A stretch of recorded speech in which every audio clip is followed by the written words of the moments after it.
welcome in, welcome in. Hold on one second. Features.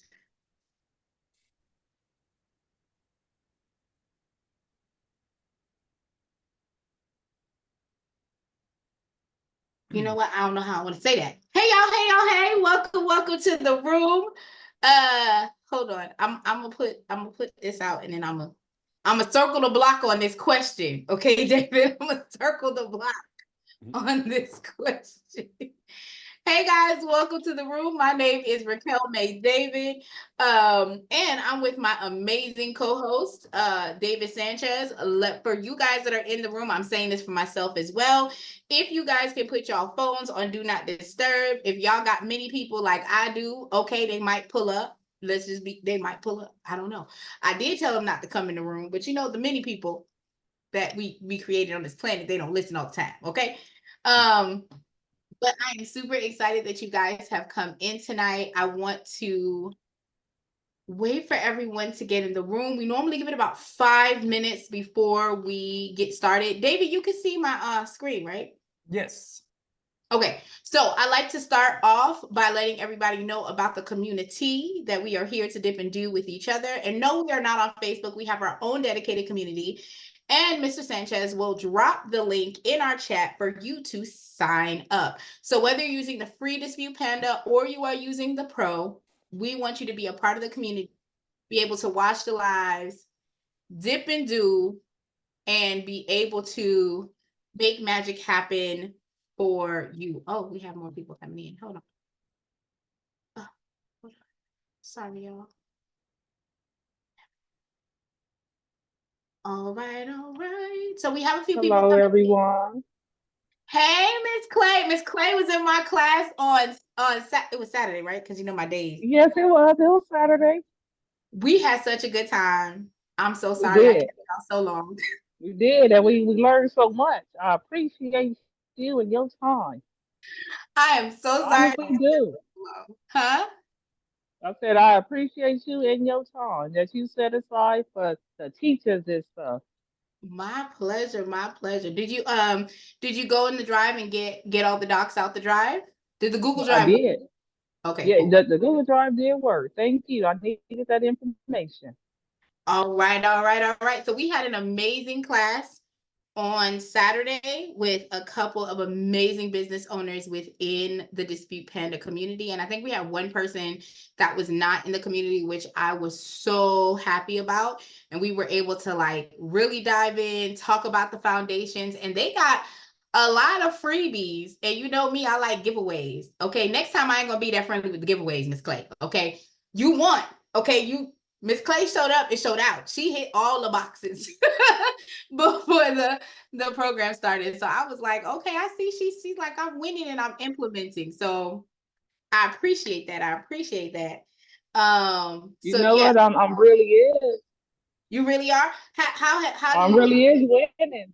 Like I want to say I had 10 accounts on there that was negative.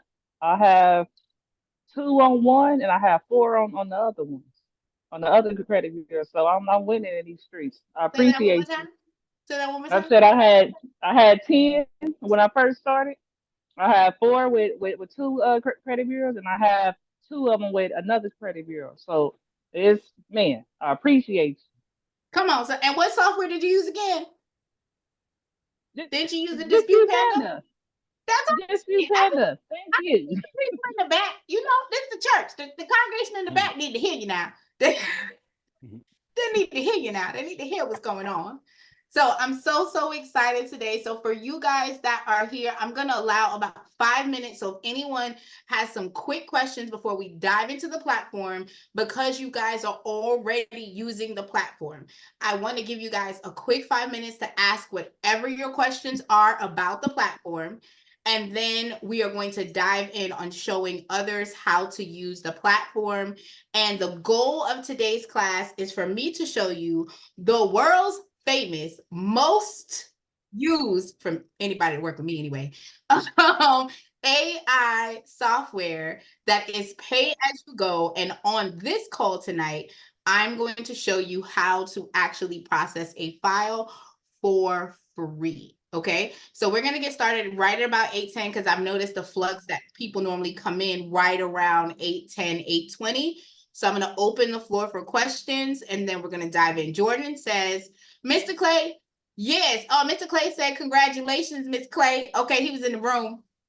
I'm finna invoice you because you know brought extra people in the room, but it's all right. Jordan, Jordan has a question. What question do you have today, Jordan? All right, so you can hear me? Mhm. All right, good night, good night. So my question is how so I did a round two static letter, like Mhm. the aggressive one.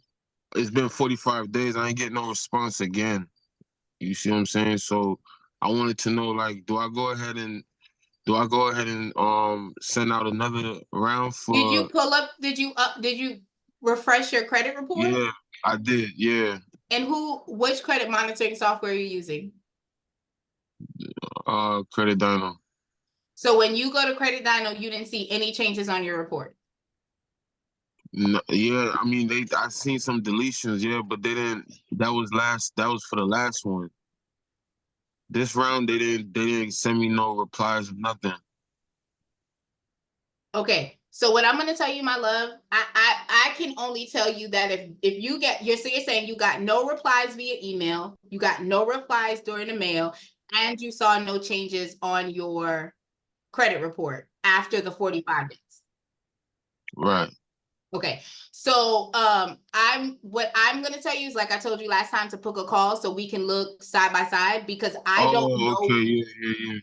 I don't know what the missing piece is, and I need to see your file because for as long as I've been working credit repair, which has been on and off for 19 years, I've never not gotten a reply. Even if I get a stall, I get something. So for you to not get anything, I need to see what's going on and I need to see the letters you sent. And because this is on YouTube, it's out there. I don't want you to share your screen. So I would Right, recommend right, right.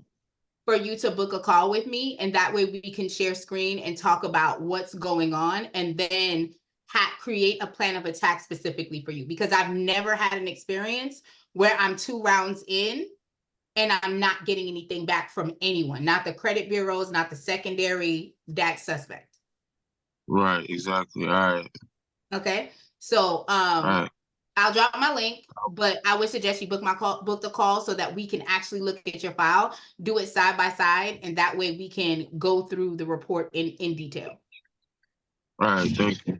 My pleasure, my love. All right, Mr. White. Great question, Jordan. And I hope I can talk to you this week because I do got a couple openings. All right, Mr. White, how can I help you today? For me, I just wanted to know how this software looks from the client perspective, as far as when they're on board or what it looks like. I haven't seen anything on the videos that they have. That is a great question. I'm going to show you what it looks like. This is what the software looks like. Hold on, let me fit it to screen. This is basically a snapshot of what it looks like for the client. Okay, and do they upload all of their own, their own If you have the pro, they ID and all of can. that? If you have Okay. the pro, they can. If you have the standard feature, they cannot. Yeah, I just started. So what do I just drop that link that you guys gave me and it'll No, my love. Hang tight. I'm going to show all you right. how to do that because that's something that you have to do on the client level. Does that make sense? Okay. Yeah, Yeah. So definitely. when you load the client in, you would push that option, or once you already have the client loaded, you would click a button on the client screen that tells them to send the send the client access link to them. Okay. Okay. All right. Well, as long as you go over it, I'll follow. No problem. No problem. Great question. Miss Pamela, what question do you have today, my love?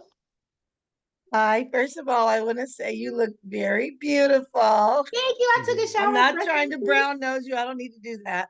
Um, but anyway, no, I'm back because I've been away really working hard on some projects. But I would like to know, so basically my credit is horrible and all of the amounts match address. I've been living here for 9 years.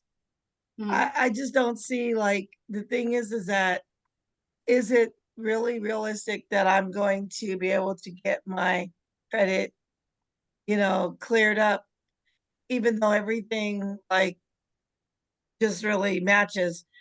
Now I do have another address that I can use, but then on where I have a utility bill, a friend, I'm renting a property from a friend of mine, but my driver's license has my address, and I've been here, like I said, going on 10 years, and that's when my credit went bad, which was after the pandemic. I had a 720, something like that, credit So score one before the second, Miss pandemic. Pamela, I got a quick question for you. Have you Yes. sent off a letter? Have I what? Have you sent off at least one round of attack as of yet? Not yet, because I wanted to make sure, should I go ahead and take that risk of changing my address, even though my driver's license is the same as the bad credit? So that's the So whole thing. let me clarify. The Okay. tactic of different addresses is one tactic that can be used. I want to clarify that the platform is not a one-trick pony. So when I say that, I mean the platform, and I want to be completely honest. There have been accounts that I have gotten off for clients, not that they didn't owe the debt, but because there were errors on the debt. Okay. Right. So when you're attacking, I want us to look at the holistic picture and step back for a minute. Credit repair and the system that we're using with Dispute Panda is not only leveraging one method of attack. They are using multiple layers. If you're stating that, okay, I wanted to use the address attack, and your question to me is, should I use a different address? Then I want you to go back to this documentation that talks about identification and addresses and the difference between the two. So if one of the method of attacks or one of the tactics you want to leverage is by deleting the address that is attached to all of those old accounts, then you would use a different documentation if your driver's license is not connected to that new address you want to use. Then you're pulling something else from that proof of identification document, and then you're attaching a proof of address document with the new address that you're wanting to leverage. So I don't want to get it confused. I'm not telling you that you have to remove the addresses. What I'm explaining to you, because I think I remember you were saying that you had purchased a house and you were about to move into that other property, but you haven't moved right now, or was that correct? Did I got the story right? Well, right? in other words, I have the utility bill in the name, because like I said, I was gonna do like an Airbnb thing over there, but they don't have the property vacant yet. The point is that I can and will go get my license changed to there, because my goal is to move there. Well, what I'm advising you is that's not a necessity or a cost that you have to incur now, because again, there are multiple documents that you can leverage as proof of address. So if your current driver's license is a different address and the specific tactic you want to use is by using a new address, then you would pick something else on the document. Does that make sense to you? No, I'm sorry. Okay, so can you see my screen? Yes. Okay, do you see the proof of identification list? So security card, pay stub, W-2, yeah, I see all Okay, that. so what I'm advising, Oh, proof of address, wait a minute. so we're not going over the proof of address yet. What I'm Oh, advising is we're talking about your driver's license can fall under two segments. It can fall under proof of identification or proof of address, right? If you are okay. stating my driver's license says I live at 1414 Mockingbird Lane, but Right. my Airbnb property, which I will move into in a year, 6 months, 2 years, whatever, is at 2222 Hummingbird Lane, then you would not use the driver's license that is connected to the Mockingbird address. You would pick another documentation that is proof of identification, i.e., you can use the social security card, a paycheck stub, a W-2, a birth certificate, a passport. Please bear in mind, a passport does not have your address on it. Okay. The passport is identifying that you are who you say you are. So now you've provided a proof of identification. The second piece that you have to provide is a proof of address. So if you're wanting to use the new address of the new property that you own, you would then provide the light bill or whatever utility bill you have for that new address, along with, let's say, your passport. So you're not leveraging the driver's license at all, because we already know it doesn't have the address of it doesn't have the correct address of where you're going to. Am I making more sense now that you see it? Yeah, it makes sense, but it says proof of identification as driver's license up there, and you always have to turn that in. So you do not. This is a full Oh. list of all of the items that qualify as documentation that you are who you say you are. Oh, So wow. valid driver's license is the first option. It is not the only option. That's why we give you a full list. So Wow. if you do not want to use your driver's license, because in your case, you're wanting to use a different address because that is the tactic you want to leverage, then you're going to select something else on this list. Got Are you it. picking up what I'm putting down? 100%. I got Cool. it now. Thank you. Now, So you do not have to use that tactic. So for transparency, I have been living at this house now for a year. Okay. okay. I had a late payment that hit because in the transition, I was taking care of me and my husband because he loved me. Okay. He loved me a little bit, a lot. He loved me a lot. We were taking care of two households and he thought I had it and I thought he had it. Oh So man. we got a late payment. Again, we still own the other house, right? We're still at the other house. Things are still there. I'm not using the tactic of changing my address. All of my dispute letters are still going to the old address that I stayed at for 5 years. All of my disputes are still going there because my ID is still there. I literally only moved 10 minutes away. I got the mailbox key. My son lived there. It's not that serious, right? So for me, that is not a tactic I'm using. So if there were old accounts that were listed, what I'm leveraging are the errors, the outdated information, the missed statement applied date, like all of those is what I'm leveraging. I'm not leveraging the tactic of the address linked to the actual account. So I want to be clear, if you are running the tactic of the address, then you simply do not provide your driver's license. You provide a different method or provide a different document that is on this list. This list are all approved proof of identifications. Make sense? And this is this in our do we have a copy of this? So David is going to drop it. It's also included in multiple videos under the training tab. I just have one more quick thing. Thank you so No much. problem. I also want to let everybody know too, I got approved for, it's a really low amount of loan. It's only $10,000, but it's through this organization called Working Solutions. It's a CDFI loan. Mhm. It's for people that want to just have some startup money, to run some kind of marketing. And it's only 10,000 because that's all I qualified for because my credit is so bad. Mhm. But all they asked me for, by the way, because I have a fabulous business plan, is proof that I have filed a dispute on my bad credit. Because the CDFI has to loan minorities, they have to loan money. They have to. It's like the law. So I just want everybody to know that if you have a business. But anyway, so my point is that these letters, like I haven't generated them, like I said, because I was waiting to find out from you, although my date to sign my closing papers is on the 9th, and I have to have these dispute letters before then. I've already turned in my driver's license and stuff, but they do have my address being, the new one.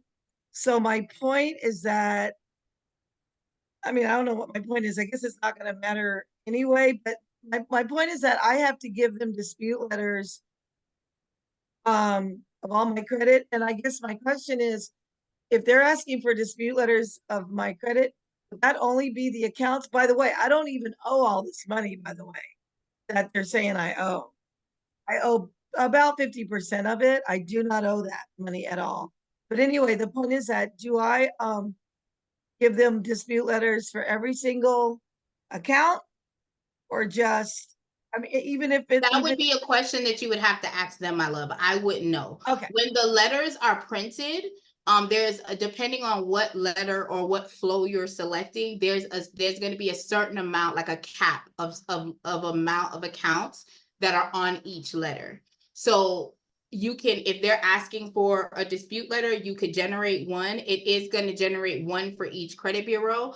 You can ask them, do you want the letter that, like, do you want one letter that I've sent to TransUnion, one letter I've sent to Experian, one letter I've sent to Equifax? Right. So that way because I don't know what their underwriting guidelines are looking like. So that's a great question, but you would have to direct that question to that company to see if they just want a letter that you've sent to each credit bureau, or do they just want one letter to show that you tried the process of disputing? Because I wouldn't know what their underwriting is saying that they need. Does that make sense?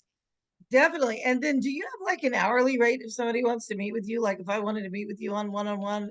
And I dropped my link in the chat already. So if you scroll Oh. up in the chat, you can definitely book me.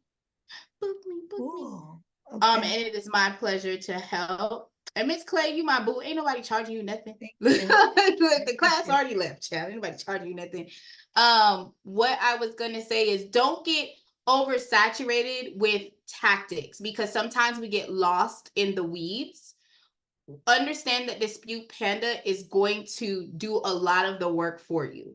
If you want to move forward, like once you've moved into that property and you want to then employ or deploy that particular tactic of address removal, that is fine. But I guarantee you that when you look at your credit report, there are going to be other addresses that are showing up on your credit report, on your LexisNexis. You can ask Ms. Clay. We were literally on the call and I literally gave them over 14 or 15 different locations that have your information. So don't get tunnel vision on one method, because Dispute Panda is not a one-trick pony show. That's the best verbiage I can use. I would say go in. We're on the call together. Well, let me pause. Please drop the link to that CDFI that you were talking about so that the people that are in the room have the ability. Like, I appreciate you giving them that knowledge. And that's something that I could help, like, take back to my Facebook group, right? And give to them. So if you can drop that wisdom, that is completely great. And that way they know that, there's a light at the end of the tunnel if they're looking to get funding. Yeah, it's mandated. They have to fund it. And if you don't get approved through the CDFI, they have to approve you. There's another lender. But the states are all different, but it's called, but anyway, I'll send it. Yeah, just drop the link in the chat. We greatly appreciate it. But remember, guys, I'm so glad this came up as a topic, because the list is there. If the person does not have one thing, like if they don't have the Social Security card, find out if they have a paycheck stub. If they don't have a paycheck stub, find out if they've ever changed their name. If they haven't changed their name, ask them for their birth certificates, right? Mine's from foreign, but ask it anyway. Ask for the passport. Ask for the marriage certificate. Hey, I got a marriage certificate and a divorce decree. Pull up on me. You know what I'm saying? Don't be excited about that. But don't get stuck on just one thing, right? The highlighted thing is what's most used, but you can use something else on the list. So great question, Miss Pamela. I appreciate it. And Mr. White said, congratulations, Queen. That's what Mr. White said. Thank you, Mr. White. All right, David is next, and then Jason. Hey, David, what question do you have before we get started on the platform? I don't know if is David with us? Is David amongst us? David? Okay, Miss Leslie, you're going to be after Jason. All right, I'm not quite sure what happened to David. David, pull back up on us, boo. Pull back up on us. Raise your hand again.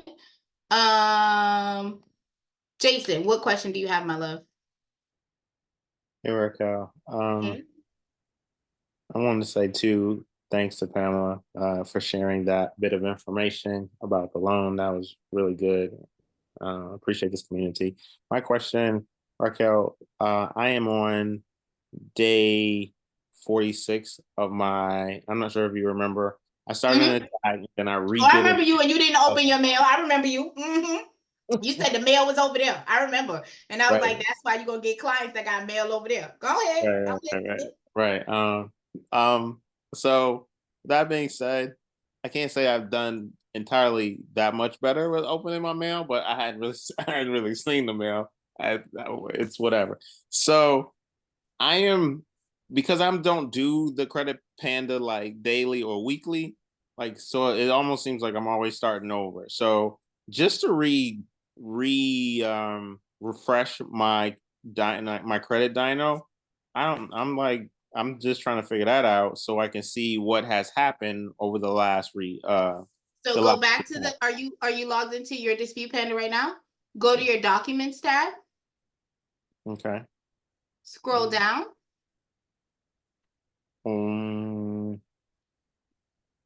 Mr. David, I'm coming back to you, okay? And then I'm gonna hit Miss Leslie and Miss Sophia. Give Scroll me one down. second. Dyno, one click import, right? I need you to click the one-click import, kind sir. It's that you just ain't looking. You just want to talk to me. It's okay. I understand. That's why. That's that why too, Dominique paid me and David the big bucks. That's okay. right. Speaking of talk to, like Pamela, I did see in clicking your link, it's like there is like a $95 charge. So I was just checking to see if that apply to everybody. I know That applies to everybody. just checking. Everybody. But you get dedicated 1 hour block. The people that came to my That's a deal. Listen, the people who came to my class, my normal training class for credit repair owners for beginner is $497. I marked it down to $97, and we were in the room for 3.5 hours. We talked about start, finish. I gave them emails, I gave them freebies, and I gave away a free 1 hour call for the people who showed up. So they got the replay, they got the transcripts, they got all the freebies, and they got to be in the Facebook group that's going to be dropping fire. So every month, I'm going to be doing a class that covers something that you guys talked about here. The next month, I think March, I'm going to be doing business credit foundations. So that one's going to be a 2-day challenge, and we are going to go through what you need to have. I'm going to have some speakers come in and talk to you guys about stuff. But yeah, like I give y'all, if y'all think I'm lying, ask Miss Clay. She was up in there at her son's thing. But yeah, you guys get my time. Yes, you do have to pay the fee. You're not paying for my talent, but you are paying for my time. I'm sorry. Cool. Well, I hit the refresh button and it just still says I have one credit. It says click one click import. So I don't know if anything happened. I'm looking at my money, my pending credit, nothing else. So it's not supposed to, nothing's supposed to go into money. If you scroll back up, okay, there should be a new tab that goes from documents to disputing. Do you see that? a new tab. I see disputing. Okay. So disputing, after that, it says what? Attack, history, okay. Updates. So if you click on updates, it will show you what has happened since the last credit pull. You still have to go to disputing before you do the next round of letters. But if you're saying you don't know what's changed, if you click the update button, it'll show you the changes in your scores. Okay. Remember, unless I have Dispute Panda Pro, which I don't, it doesn't, like, I believe we went over this last time. Because I don't have Pro, it doesn't show me any updates. But it should, okay, so in the history tab, it should show you the history though. Oh, you're saying you don't have Pro, got it. Click the history tab. Okay. So when you click the update tab, it's not giving you anything at all? Okay. Well, yes, when I click the update tab, it says Dispute Panda Pro feature. Okay, gotcha. Go back to the history tab. All right. There should be an option that says scores.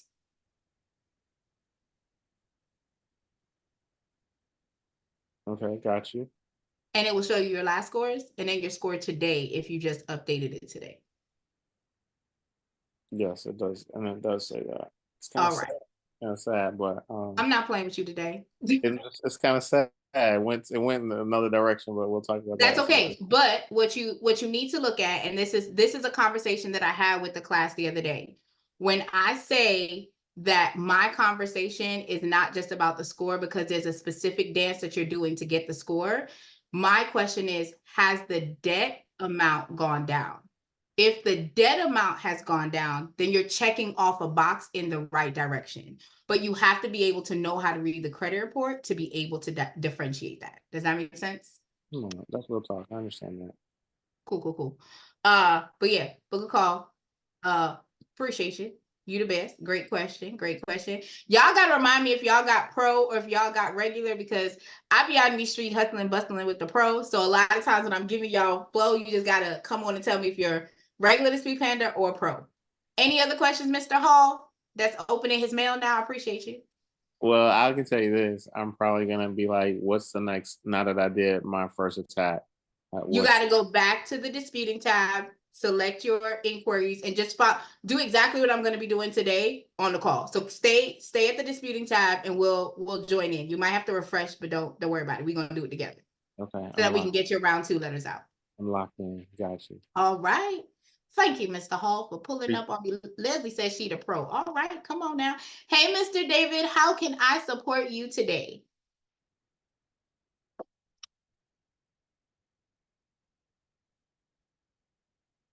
I can't hear you, my love. Hold on. I'm gonna send you a request to unmute. Okay, can you hear me now? I can hear you loud and clear. Do you have the pro or do you have the regular? Is it Rachel or Raquel?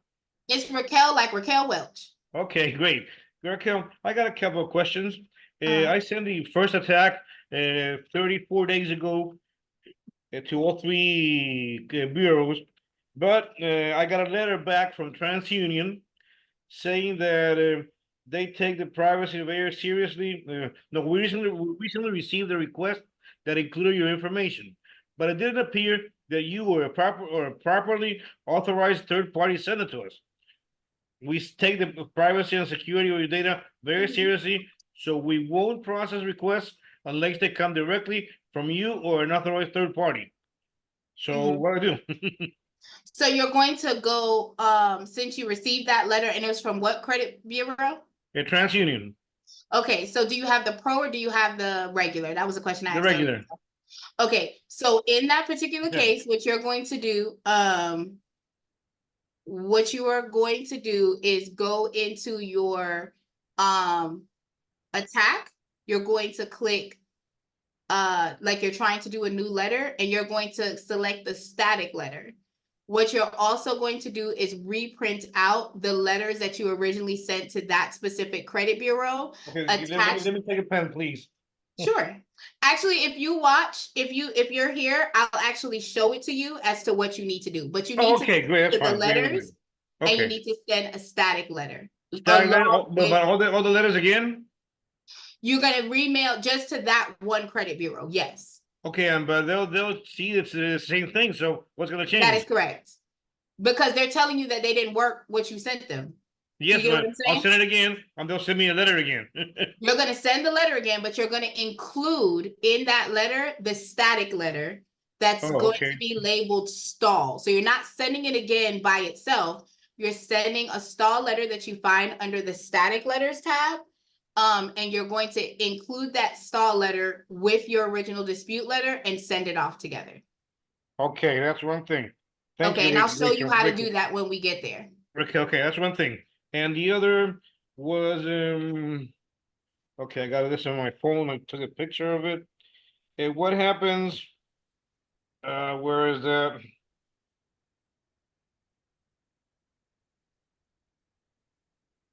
This light is not lighting. Okay, I know it's here somewhere. Oh, I think I lost it. Oh, I had many more questions. Okay, if I have somebody, if I sign on for a car for a niece, and I signed a co-sign with her. How do I get that off because she's not paying it? You cannot get it off because you co-signed with her. So the only way to stop it. So let me ask the question: have they gotten the car back? No. Is she You have to give not the car going? back? Yeah, are they like, did they repo the car? No, not yet. Okay, are they intending to repo the car? I have to call my niece. I'm not in Okay. very good terms with her. So there's no way I'm so sorry about that. Unfortunately, when you co-sign, because the account is active right now, there's really nothing that you can do until they repo the car, or you can do a voluntary repo. So you can contact the company and see if they're willing to do a voluntary repo. If that happens, so whether they repo it on their own or you tell them to come pick the car up, one of the two. What I do want to point out is that you have the option of asking for a proof of how much they sold the car for, so that you know if there's going to be a surplus, meaning you get money back, or if there's a deficiency and you still have to pay the difference. Okay. Okay. Thank you very much. You come online every Monday and Wednesday, right? I'm here Monday, Wednesday, and Thursday for the pro people. Yes, Okay. sir. I'll have more questions on Wednesday then. Thank you No very problem. much.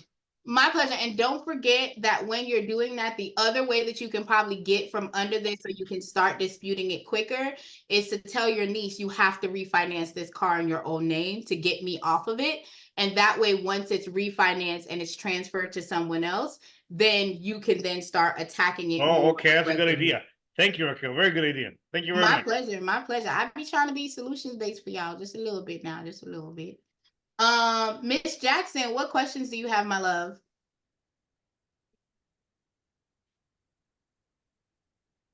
Miss Leslie.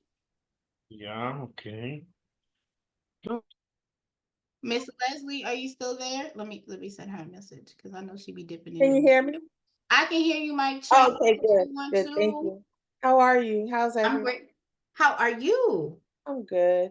So I have a question. I have a client, actually I have two that have like auto loans or something on their report, and they say they're not theirs. And they found out it was there when they went to get a car themselves. Mm-hmm. Would you send a separate letter first to that particular creditor, or just send a round one? Send you round one. Okay.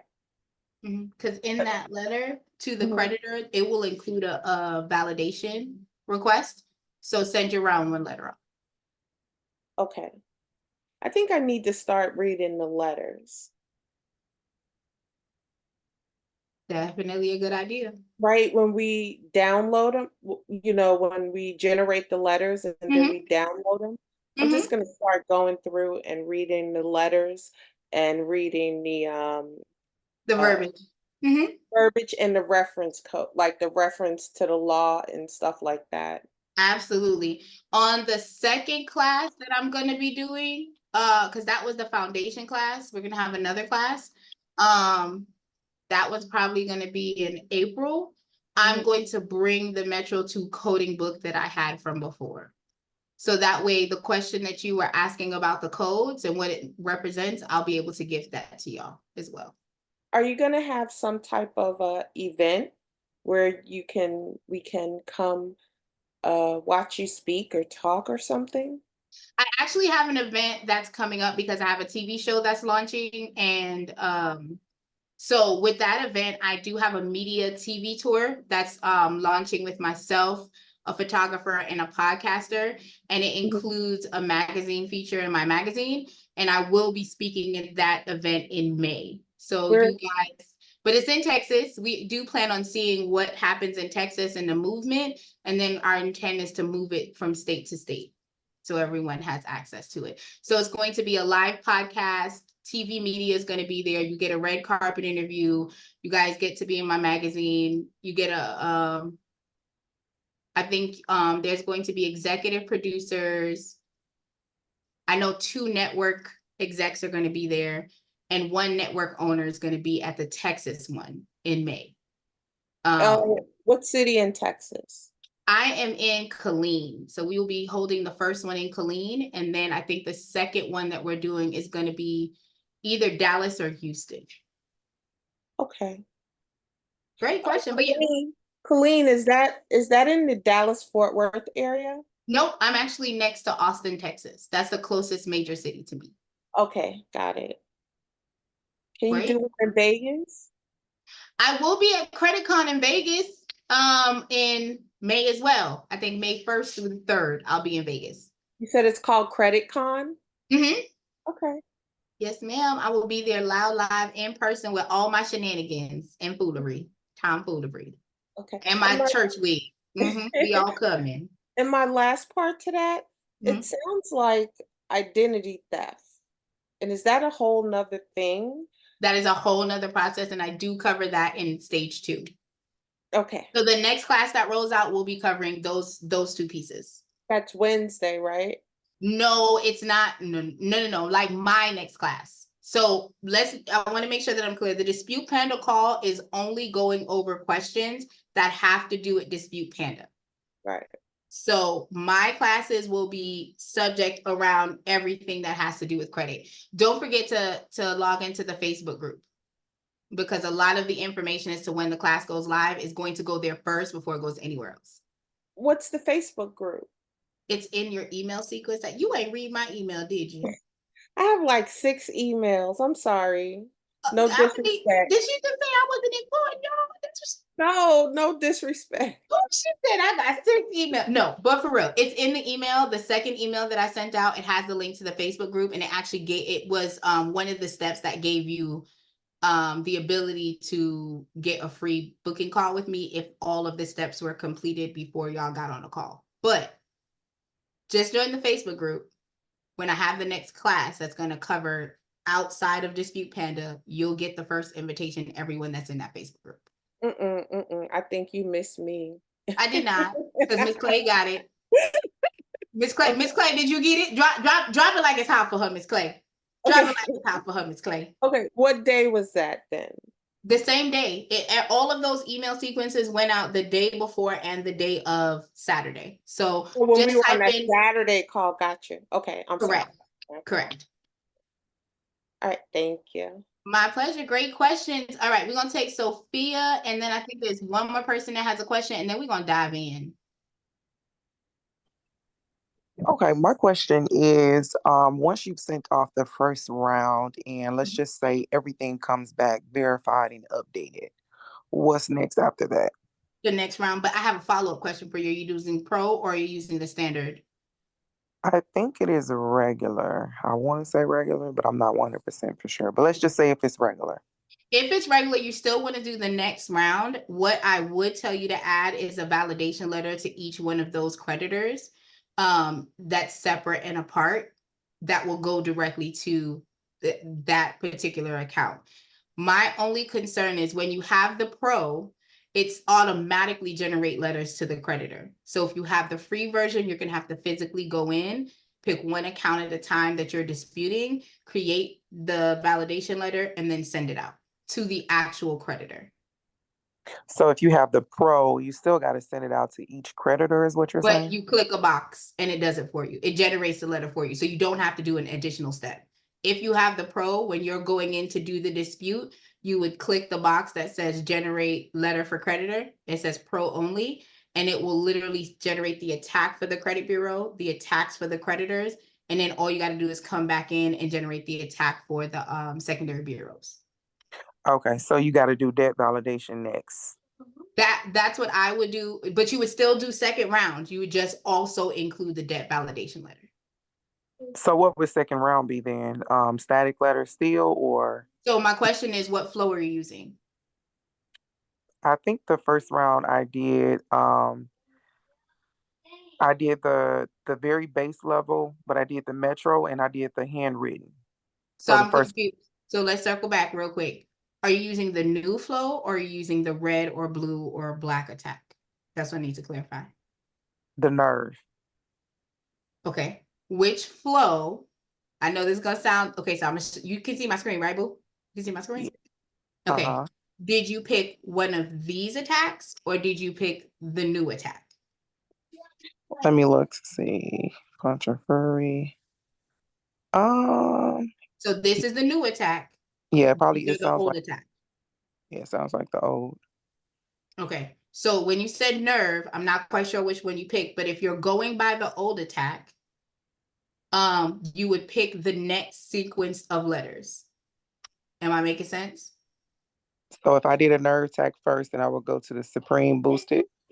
Shh, sorry. So if you had used the blue attack method, you would have picked nerve attack, Supreme boosted. That would have been your first letter. So your second letter would be nerve attack premium. Okay, got it. I need to pull up that chart then so I can get more familiar with it. Yeah. That So if you're using the old flow, then you're going to select the attack number that says 2. You're going to follow that flow, and then you're going to go back in and select the account and do a validation letter is what I would suggest, so that Okay. it can specifically go out to the creditor. If you have the regular attack, if you have the pro feature, you don't have to do that. You literally just click a button and it generates the attack for the creditors for you. Got it. Sounds good. Thank you. My pleasure. My pleasure. Great question. Great question. All right. So we had Pamela, Sophia. iPhone said he has a question. I don't know who iPhone is.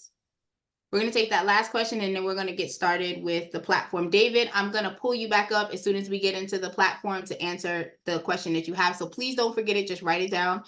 iPhone. I don't know who iPhone is. Is iPhone still here? I'm going to go with maybe. I have a question. Yes, Okay. honey, I'm here. Hold on one second. Let iPhone go first and then we'll go with you. Okay, Miss Clay? What question do you have? Okay. Hi. So I guess because she just touched on the flow thing, I just wanted to know briefly, how important is the flow? Because I was just choosing random, like nerve, pinwheel. There's like a system, there's a method. The flow is important. Yes, because you don't know. So the reason why this platform was created was so that you wouldn't have to guess it. We, on the original layout, we gave you a full flow. There were different frequencies. So if you just wanted to be a regular attack, or if you wanted to be a little bit more aggressive, we gave you what was proven to work based on what we had. And then we upgraded and simplified it. Okay, so I just I can find that on the platform? On training so every week I start off at the top. On the training, there's an option that says free downloads. Every Okay. call, I tell you guys to download that free download, because that is the guide that tells you how to dispute. If you guys are pulling and making your own letters, that is completely fine. What I will try to tell you is that if you're choosing to do that method, that you have to track what has changed, what has been deleted, because we don't know the flow that you're choosing to be able to guide you. Does that make sense? Okay. Yes. Okay. My question was, I received some feedback from Equifax, and basically what they said to remove simple hard inquiries, they're like, oh, and they were adamant about it. They were like, well, we need an FTC report or a police report in order to remove these inquiries, is what they said. Do I ignore it completely and just move on to my next round, or do I acknowledge the FTC? Would you recommend me filing an FTC complaint? I don't think I want to. It's a whole identity theft complaint. Do you have identity theft? No, absolutely not. I'm just trying to get a hard inquiry. Then that's the answer. That I said were. Yeah, exactly. That's exactly. the answer. Mm-hmm. Okay, so if they're saying that they're not going to remove it without FTC report or police report, just ignore them and then proceed with the next round of attack? I'm not telling you to ignore them. I'm telling you to follow the flow. So I want to make sure that my verbiage is very clear. My recommendation is not telling you to ignore them. I'm telling you not to ignore them, but to ignore the specific No, request. I understand. Completely understand. What I'm stating is we gave you guys a flow. If you're needing specific information on, and if you want a curated letter, I can definitely help you guys with that. But to answer your question, if they tell you that you need a police report or an FTC and you are not a victim of fraud, then we are not leveraging that information, because we are not going to be dishonorable, right?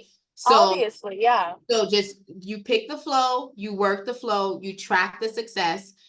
They have curated, just like other companies have templates, they have curated templates that go back out to you as well. So I don't want you to feel opposition. I just want you to make sure that you're following the flow. So if you did something on your own and just picked a letter, my recommendation would be to go back to the Dispute Panda, click on the training tab, download the actual free guide that's attached, and work the flow that's in that template for you. Okay. Is that Okay. flow the same for everyone? The flow is the same for everyone. That is correct. Okay, perfect. Okay, thank you so much, honey. Thank you. My pleasure, my pleasure. Great question. All right, Miss Clay, what question did you have, my love? And then I'm just gonna take you, David, and we're gonna jump on in. That way we can round out at 9 o'clock. What you have? What question you have, Miss Clay? My question was, where are you going to be live in Texas? You said in March? Yes, so I have a media tour event that I'm doing and I'm hosting in Texas, in Killeen on May 30th and 31st. Okay, can you send me an email? Yeah, If you're you on the have Facebook that? group. So as soon as the tickets go live and everything goes live, I'm sending it out to the Facebook group. Alrighty, thank you. That was it. You're welcome, darling. You're welcome. All right, Mr. David, what questions do you have? And then we're gonna get started on the platform because we kind of did it a little out of order.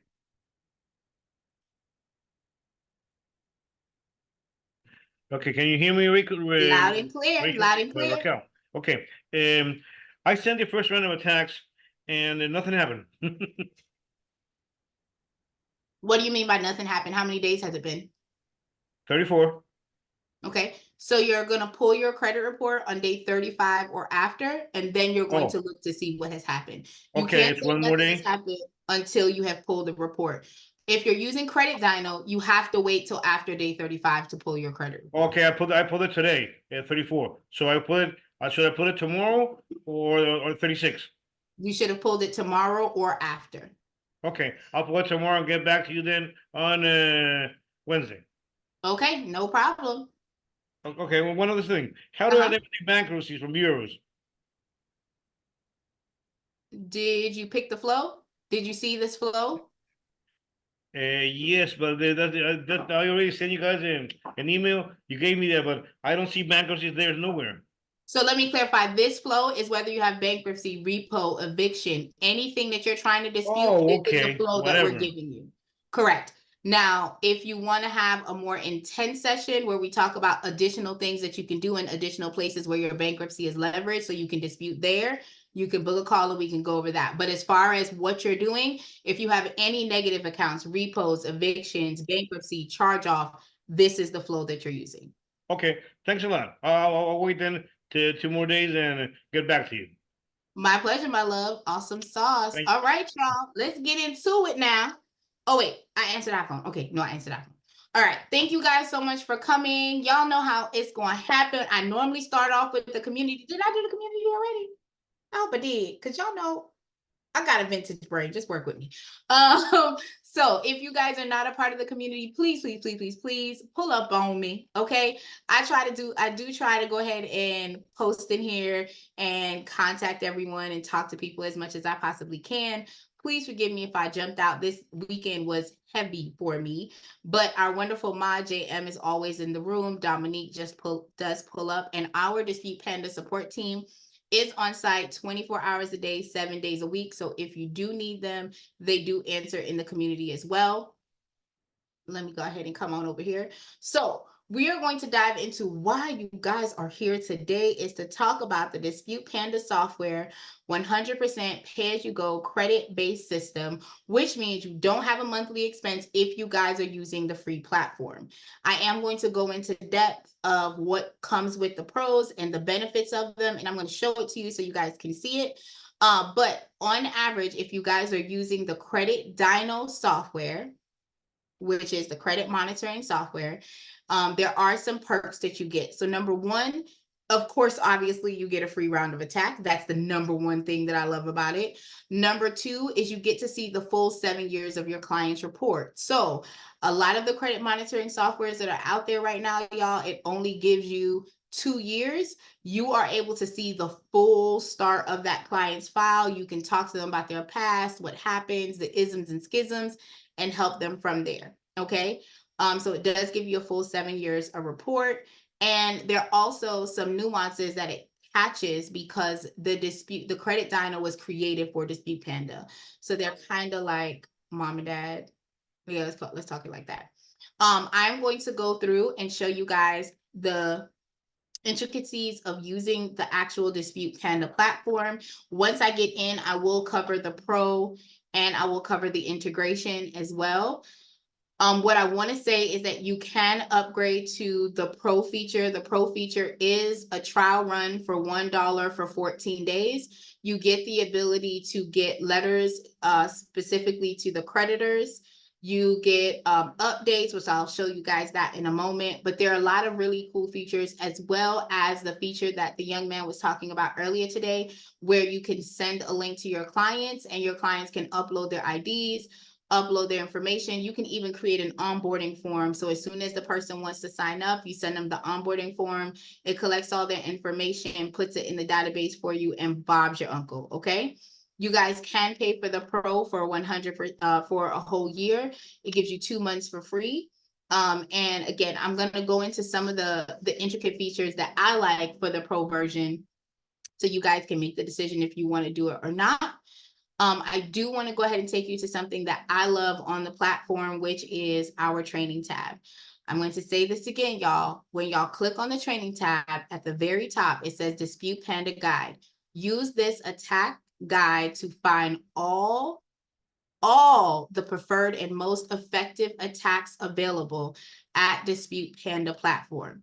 I'm definitely telling you guys, if y'all are new to these credit streets, trying to figure out what should you do, where should you go, click the free download. It literally gives you a plan of attack.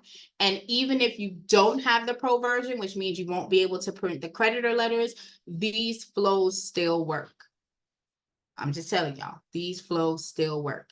Also, it has a full training video on all of the things that you need to know to dip and do. So even though we are not here we're only here Monday and Wednesday, you do have the accessibility to the platform the way that you need. Okay. If you guys have a question and need some help, you can go to the contact tab. Again, they are here 24 hours a day, 7 days a week. I am very big on telling you guys free 99 or low cost options for you to leverage. One of them is loom.com. You can record a video if you're having an issue. You can literally get a link, send that link, and put it right here in the explanation tab. Write out what's going on, send it to the back office, and that way they know the client it applies to, and they're able to see what you're seeing and be able to tell you the step that you're missing based on where you are. Okay. So I definitely suggest I put the loom.com in the chat so you guys can grab that. It is a free platform. I think it does like 5 minutes. I have the paid version, but the free platform gives you like 5 minutes of time. If you guys want to be a part of the beta testing team, or you have a press release or a partnership, whatever it might be, you can go ahead and click this option. Again, the Dispute Panda team will get it over to the person that will be able to answer your questions accordingly. So now we are going to, that covers all of that. Okay, we're going through all that. Okay, so now we're going to go and we're going to sign up for the platform. So I'm going to say this really quickly. If you are going to add yourself in the software as a customer, I want you to understand that you need 2 separate email addresses. So there's one email address as the account holder. There is, meaning you own the product, this platform is yours. And then there's another email address for you as the client if you are going to dispute your own credit report. Okay. If you guys are doing this for yourself, no worries, you leave the company name blank. If you are doing it for, if you have a company name and you're switching over from another platform, please go ahead and put the company name there. You can also change it at any time.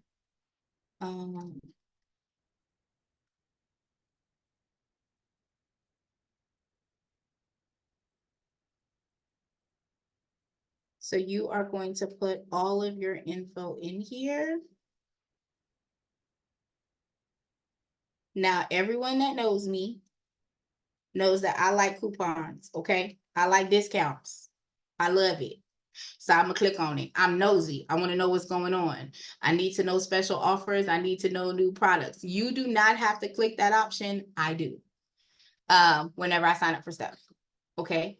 Also, once you get into the platform, one of the things that it gives you access to is it tells you about the service agreement, what is expected of you, what you should expect from from Dispute Panda, what a customer means, what credit means, what an order form is. Like, it has all of that broken down. I am not going to read every single one for you, but guys, definitely make sure that you're reading it before you click. This black bar will come up for you to verify the email. I'm not going to go into the email and verify it today, but because we're going to still be able to move forward, but I do want to let you know that that is an option for you to do. This is the main dashboard that you get access to look at. When you guys are here, one of the things it'll show you is any rounds that are due for your clients and the dates. So I'll have the client's name and like the date of the last round that was sent out for them. So you'll know how old the client is. Any missing documents from any clients, it'll be located under here. And any birthdays that are upcoming, you'll be able to see as well. If you want to update to the pro, you can click it here. As I said, it gives you the client portal, payment forms, shareable reports, which I'll show you that in a second. One-click import, of course, with the credit dyno is a must. And if you guys have a different software that does an email sequence, you can connect it together with Zapier in order to do that once you have the pro feature. I like to tell you guys about soft money. So if you guys have a platform, you guys have following, and I do want to stress this. If you have followers, you are an influencer. Now, there are micro influencers, there are Kim Kardashian influencers.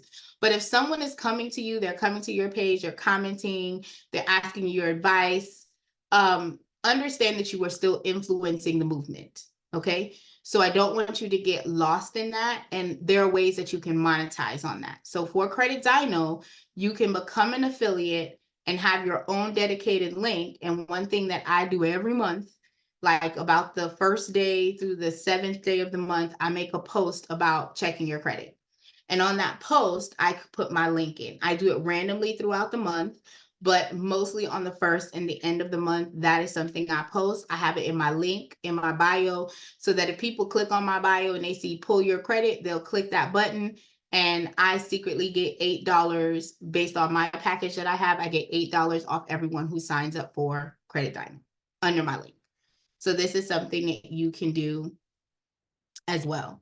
I'm going to go down the side panels and then we're going to dive into setting up the client. So if you guys are trying to figure out how to load someone in the system or how to use the pro in the system, I'm going to be able to show you both, even though it's just a free platform, because it's simply the same. The only difference is if it's pro, it actually works. If it's not, it don't. So I'll show you guys that information shortly.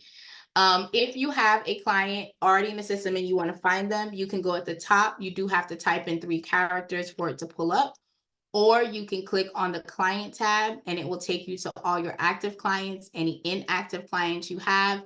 It allows you the ability to import. So if you're leaving a software to come over here, all you need is the CSV file to import them. If for some reason you're having a hard time, do not fret. Just send the CSV file to the customer support and they will import the client for you. Okay. If you guys are loading a new client, you would load them by clicking the new client link. For anyone that is a pro member and wants your client to have safe client access, you're going to click this button at the bottom.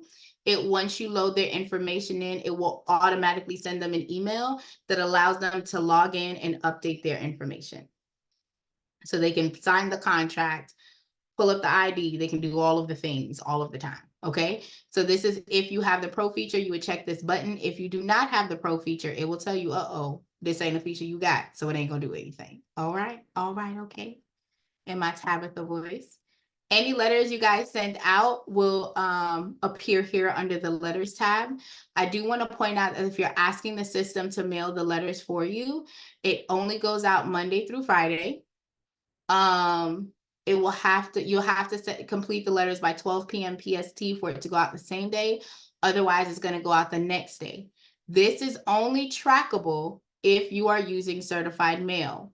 If you look at the new flow, there is no certified mail that is required at all. If you elect to do certified mail, that is completely fine and completely up to you.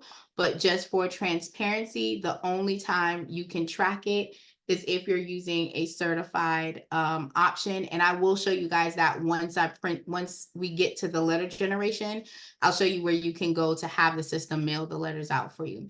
You don't have to check the USPS website. If you choose a certified letter, you can in the system under this, you will actually have a tracking code that will be here. You can click that button and it will take you automatically to USPS to give you the updates.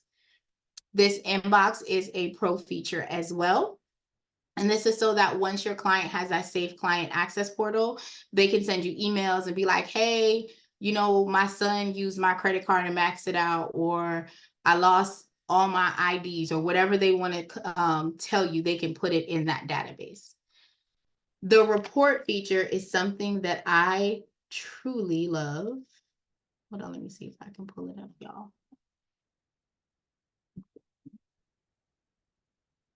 And I'm going to show y'all what it looks like. So this is what it looks like on the actual company platform. There is a different option when it's actually on the client platform. So all this information for the specific client would be available there. And then you can turn this into a social media post that you can share to let people know that you are getting results on the changes that are going on with your credit report. Again, I'm a big person that talks about total deleted items. And remember, when you're deleting stuff, guys, sometimes it can drop your score. But if I'm getting away a total amount of debt and I'm dropping some stuff, like, I'm going to be like, okay, I can always get you points back, but getting your debt to income ratio leveraged out, yes, ma'am, give it to me. So this is a feature that is in the pro that you have the accessibility to do, not just on the company level, but in each individual client, you're able to do that as well. All right, let me make this bigger again. The subscription tab is also a pro feature. It allows you to put onboarding forms. It allows you to create different tiered plans. It allows you to create payment forms. You have to connect those with a merchant service provider. For transparency, it is not recommended that you use like Stripe or PayPal. Plus, you do have to have an API code. So we do want to give you guys that heads up if you're doing the subscription, that the only way it works is when you connect it with your merchant service. Of course, you have the training tab that takes you back to the training platform. Please, guys, again, download the free guide. I know I sound like a nagging mom. I am a mom. I nag all the time. And then you have the contact us tab also. So this is where it gets fun. So when you click on the balance tab, it will open up the main platform. You can see if QuickBooks, Miss Jackson, that's a great question. You can see if QuickBooks has an API and see if you can connect it. Also, shoot me over an email. I'll send you the link to the people that I used when I first started, that I was able to get one, and they will give you a merchant service account, even if your score is as low as 500, or if you're new. They take risky, like they do our industry. I don't want to say risky, but you know what I mean? Like they do our industry. So shoot me over an email and I'll send you the link to my person. I use GOAT. I used to use GOAT Payments. That's who I used. Also, you can check with your bank, because I know we were talking about that. You can check with your bank and see if they offer merchant services as well to kind of help you guys. So when you go to the settings, the platform settings gives you some really good information. So number one, you have the accounts. This is your information as the account holder. You can change the email address and so on and so forth, update your phone number. You can even add a picture. If you have the pro, the picture will show on the pro for your clients, for them to know whom they're talking to. All right. If you have the corporate profile, you are able to go ahead and if you have a corporation, because this is on everyone's profile, if you already have a logo, you can input the logo. That logo will then show up on any of those report documents, and it will also show up on the client access portal that they're given. You can put the support team's number, support email. If you have a privacy policy, the business address, and your service agreement can all go on this page. Also, if you have a team member, don't you come in here, little boy. sorry, if you guys have a team member, instead of giving them your login information, you can add them in the software so that they can log in on their own. Okay. And this way you're kind of safeguarding your information. Everyone doesn't need to know. And you can also have your affiliate links. So if you have affiliate links with all of these credit monitoring softwares, you can keep them all on the Safe Client Access portal. Your client will then be able to pick. If y'all are like me, I don't give options. Okay, it's a no, it's a no. So all they hit is my credit dyno, and I could just hit save. But if you want them to have options for all of these, you definitely can choose to do so. The disputing option is the addresses. So the credit bureaus have roughly 9 to 10 different addresses, just to be transparent, y'all.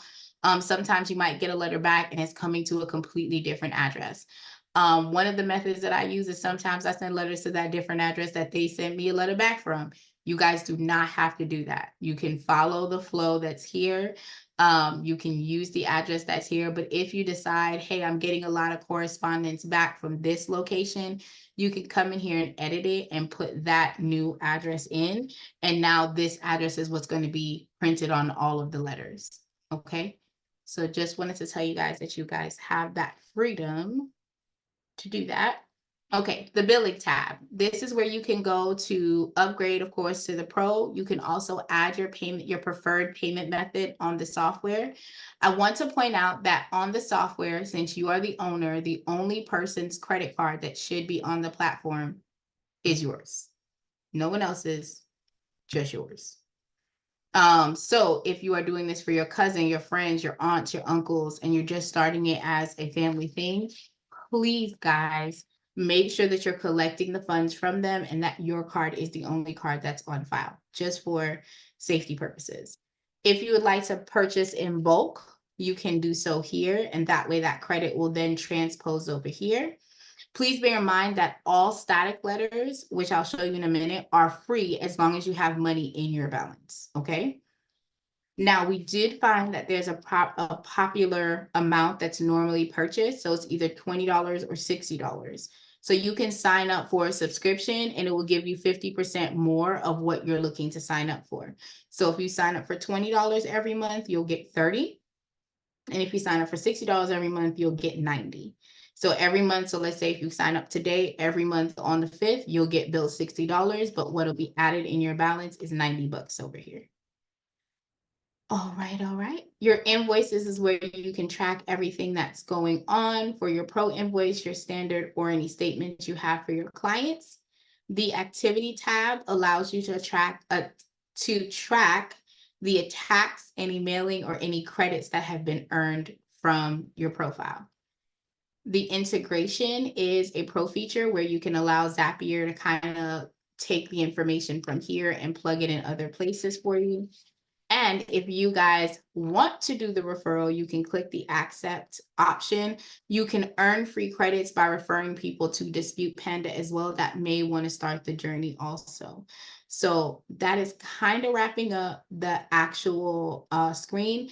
Before I load myself in as a client, do we have any questions on what we've just reviewed? Oh, I did that at lightning speed. Any questions on what we just reviewed?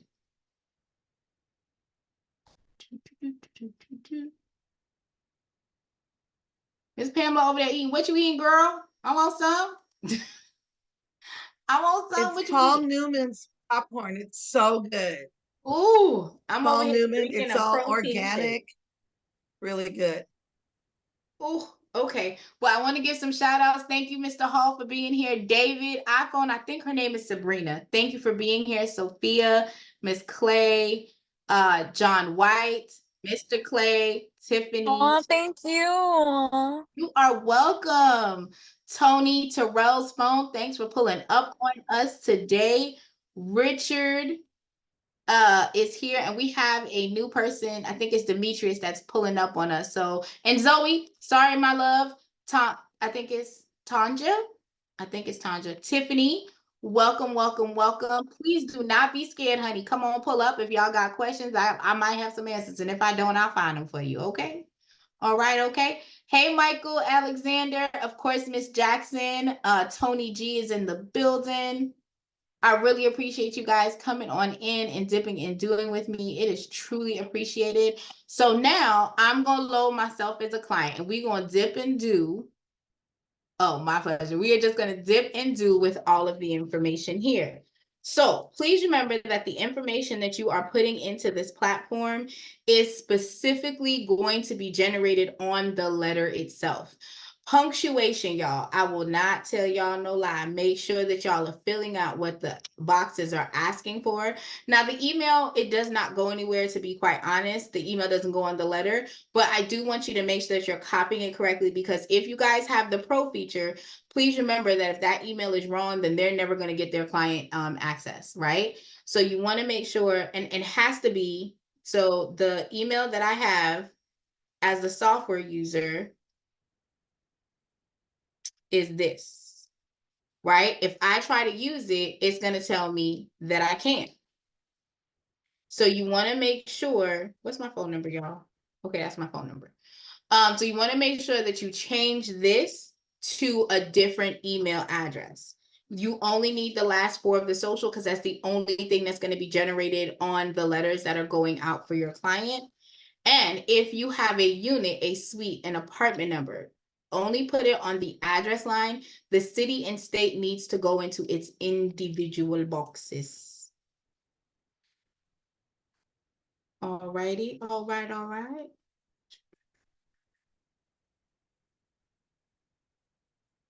And my birthday coming up, and let's go. Okay, so you put the birthday in there. If you guys have the pro, after you've entered all of this in, if you're talking to the client in real time, you're going to click this box, you're going to hit save, and it's going to automatically go out to your client. They're going to get an email that tells them to log in. Their username is going to be their email address, and then it's going to give them the ability to create a password. Once you hit save, it takes you to the document tab. Okay, so on the document tab, the question that was asked earlier is, if this is month 2, if this is month 3, what do I do?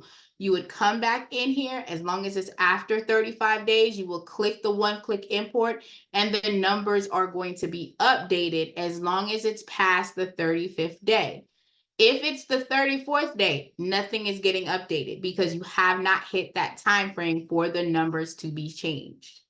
Okay, but that's basically what you're going to do. You're going to come back into the system, and so I want to clarify the difference with using the Credit Dyno and using the other credit monitoring softwares is that you have to log into the other credit monitoring softwares to update the credit report and then put it in here. With the Credit Dyno, you don't do that. You just come in every 35 days and you click. I'm a 45-day company, so I don't check my client's credit report until the 45th day. Okay, but just to let you know, Credit Dyno will give you 1 free round of attack every 35 days. So day 35, day 36, you can click this button, that update will go through. I did show you guys the ID information previously. So, and it was in the chat. If anyone needs it, please, please, please drop a message in the chat. Drop me an emoji, give me something so that I can make sure that David puts the required documents specifically for proof of identification and proof of address. So going back to the example earlier, if my client had just moved to Chickahoe, Massachusetts, I don't know if that's a place, we're just gonna give it a place. I would, instead of getting their driver's license, because their driver's license may still be in Texas, I would go ahead and grab their social security card if they have it.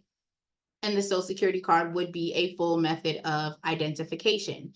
I would put that under the proof of identification, and then I would ask them for a bill of their new address, and I would drop that in here. Now, I want to be clear. The credit bureau don't need to know all their business. So let's start with the business. Don't need to know the business, okay? Number 2, you want to save on paper, ink, all of the things, okay? So you're gonna crop to what you just need. They don't need to know the balances that were owed.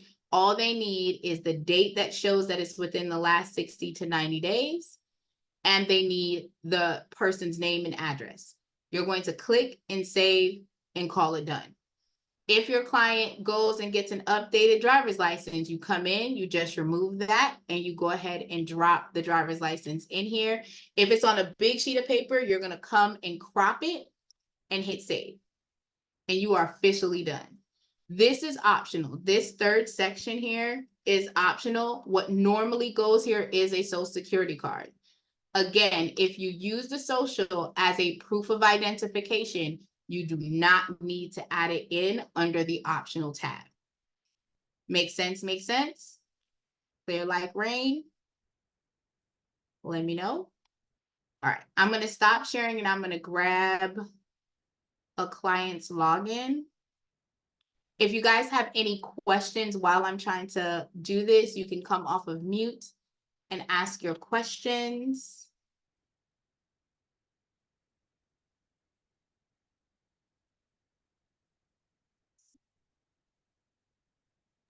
But thank you guys so much for coming. I have a quick question, Raquel. Can you hear me? Yes, I can. What questions do you have, my love? Yeah, on the new,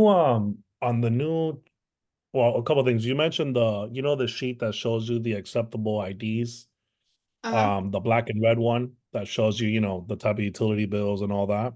Yeah. Do you guys have just an image of that instead of Yep, having it was in the chat, and I'll have David. David, can you drop that in the chat again for me, my love? Thank you. We'll drop that in the chat again for you. And it's also found in the video. So in all of our training videos with the attacks, it's also there. So for some reason you miss it, you can always grab it there. Okay, guys? Okay. Did you have another question? I'm sorry. Yeah, last time I was on the class, I think like last week, you were promoting like a private like a master class or something like that, like outside of Dispute Panda. Mhm. Are you still offering that? Because I was trying to sign up that day. Oh, so the class, there's going to be another class. It's going to be level 2. The replay will go on sale, but it's being edited right now because I talk too much. But I will be having multiple classes, and we're going to be covering personal credit and business credit. So once it goes live, I will drop the link here for the next class that's coming up. Oh, David, he was asking for the identification imagery Image of the to be plugged in. I'm gonna drop the one I got. It got a little sketchy on there, but Sure. I'm gonna drop it in there. David has a nice clean version because he's a responsible young man. Responsible. But yeah, when I have the next class, you guys, I will go ahead and promote it here in the room, and then the people that were already in the previous class will be able to get the promo for the next class. But it will go live. I think it's supposed to be all built out for the next class in like a week. So you'll have the ability to see the website and click on the different master classes that are coming for this year. Great question. All right. Great question. Any other questions? No? I have one more. Okay, I might have an answer. Come on. Okay, the new flow, on the new training, there's, I don't know if there's a discrepancy, but on the old flows, it used to have the RTS, like return to sender. And on the new flow, it doesn't show any of that. It has like a column that I thought maybe was that, but they gave it some different abbreviation or something. They don't have it because it was confusing people. So okay. So what is that? So took it away. CFPB? No, that The wasn't it. CFPB is a department that you can go and file a complaint with. Yeah. Okay. Yeah, so that's what that is. But we took away the return to sender because so many people were asking like, oh, should I do this or shouldn't I do it? And we didn't want to overcomplicate it because people were newer. Right. So if you're seasoned and you want to do the return to sender, you can choose the return to sender flow. But you don't have to. So rule of thumb, if you have the old playbook, you can still use the old playbook and still do it return to sender on the first round and on the 7th round and again on the 9th round. But it's not something that's necessary. Got it. Okay. That's why we took it out. It was making people confused, confuzzled. Okay. No more confuzzled nobody. Great question. Okay, let me minimize this screen over here. Raquel? Yes. You were gonna help me with the stall letter, you remember? Yep, we haven't gotten there yet, my love. I haven't forgotten. Okay, thank you. My pleasure. My pleasure. All right, all right, all right. So here's what happens when we get done. Hold on one second. Boom. So after you guys load the credit information, if you guys are using Credit Dyno, this image will pop up. Once the image pops up, you know that you have earned a free attack. You can also see it over here on the side under the balances. So the free attack only applies to that one particular client. So you cannot cross mingle it from client to client. So your client, each one of them would have to sign up for Credit Dyno on their own if they're needing that level of support. I'm going to start from the top and work our way down. So because this is my first time going through, what will end up happening is there's no prior attack. We would have to go section by section, and I want to kind of break down what that looks like. Excuse me. So the inquiry sections are not systemically selected. Reason being is you have to make sure that the data points just haven't been coded as of yet, guys, just for transparency. So right now, the manual work that you have to do is go into the system and physically click on any inquiries. Rule of thumb is you want to make sure that the inquiry is not attached to an open and active account, because you run the risk of having the account closed. If you see something like this where it has CRB, so that's Cross River Banking, I happen to know what that is. But if you guys don't know, check both sides of the slash. So you're going to do CRB in the find, and then you're going to go ahead and do seed, because it's possible that the first side doesn't show, but the second side does. Okay, so this account is here. It's in charge off collection status. It is not open. So for my client, I am going to go ahead and include this in the discrepancy. I'm going to go ahead and include it in the disputing letters for my client. You would do that for any inquiries that you have on file. Please note that if there is a cap on inquiries per letter, the system will systemically cap it. So if you want to go ahead and review all of them at one time and say, okay, I've checked that none of these accounts are here, you can check all the boxes. If there is a limit, depending on which letter you're selecting, the system will automatically curate it. So if there's a limit of 5 inquiries on this particular letter type, and I'll show you guys when I get into the letter, the system will know it can only pull 5, and then on the next set of letters, it's going to put a new 5, and so on and so forth. So this is the inquiry tab. The AI software automatically pulls information that is impacting your client's credit score. So the bankruptcy is going to automatically be selected. In the public records, it's bankruptcies, child support, judgments, liens. That type of stuff is what's going to show under public records. Sometimes it will show for all credit bureaus. Sometimes it will only show for one. Okay. When you scroll down, these are all the accounts that the system has flagged is causing your client's credit report to go down. So you don't want to get overwhelmed and frustrated. Just know that it's auto-selected. If it's something that you do not want to dispute because you might be in a settlement negotiation, all you simply have to do is uncheck the box, and that letter won't be included in the platform. All right. So I am going to click on this eye because I love to show y'all great things that are with the Credit Dyno platform. So it gives you the breakdown under the summary as to what type of account it is, what is the balance that's owed, is it in open or closed status, right? And can you dispute it? And you can see it from credit bureau to credit bureau that it's showing up. So if it's not showing up under one, it just won't be here for you to see. But it also gives you the full payment history.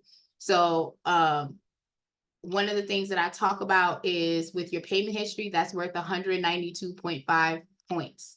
So if your client is only paying her payments on time 67% of the time, they're not getting the full 192.5 points. So when we're talking about us disputing, I want to be clear that there's 2 dances that we're doing here. Yeah, I can send off the letters, but if you're still not paying your bills on time, none of the letters I'm writing is going to do anything for your report. It's going to still drag your account down because you are still failing to make the payments that you need to make. right? So we're going to have that holistic conversation that in order for you to stop the bleeding, the hemorrhaging, or whatever you want to call it, one of the major things that you need to do is you need to start making your on-time payments. We're going to talk about setting up automatic payments. We're going to talk about if you're making payments on the statement date versus the due date. Quick tip, y'all. Your statement date is when the credit card companies or the banks are reporting what your balances are in real time. Your due date is the latest possible date you can make your payment before a late payment fee is assessed. Start paying y'all bills on the statement date, or rather 2 to 3 days before, and then go back and set up if your due date is after your statement date, then you can go back and make an additional payment if it warrants it.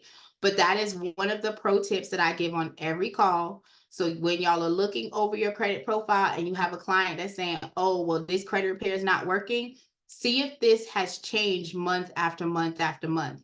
My rule of thumb is if the client has been late 3 months in a row, I don't even allow them to come to credit repair, because you're not even on time. And if you're not on time with them, I don't want to do any more harm, because all the letters are right. It's still not going to get you the points you need if you're still late.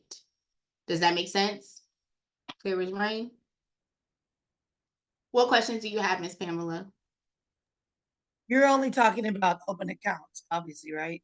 I'm talking about any account. Open, close. I'm saying in general, when you're looking at the credit report, it is giving you the information and telling you the negative behavior that your client is experiencing.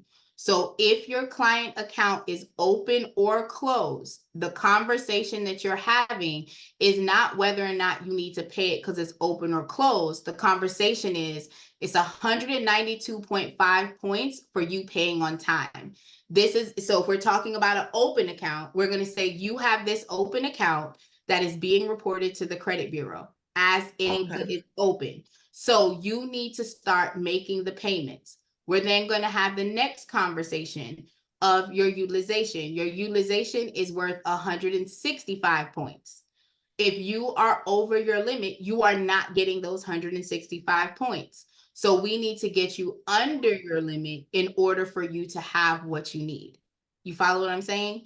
Now, the conversation might be different if it's closed, that, hey, this account is closed, but I want to tell you what's affecting your score, because this charge off, if we can't get this settled or deleted, if we can't get it deleted, then we need to talk about a settlement conversation, because I can help you recover some of those points that you're losing if we have a paid debt on your profile, right? And it's easier for me to delete. But overall, the two highest factors of your credit score is, do you pay on time and how effectively are you utilizing said credit? The goal for the 700 club is 15%. The goal for the 800 club is 7% of your overall available credit. Does that make sense? Yeah, I have another question. Yep, I got an answer. Let's go. Yeah. I didn't ask it before because I thought I literally spent 3 hours today and then some more time with someone trying to upload my credit report. And it still is not uploaded. And I just really noticed it. What credit report system are you using? I used IQ. Identity IQ? Yeah. And yeah, I had to pay for it too. So Well, all of the credit monitoring you have to pay for, but hang on one second. I'm gonna crop.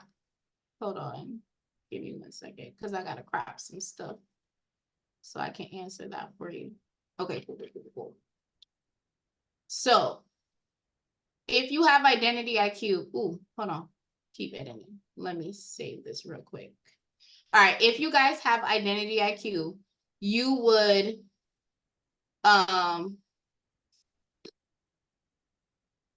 you know what? I'm gonna use a dummy account. Hold on 1 second. Let me stop sharing screens.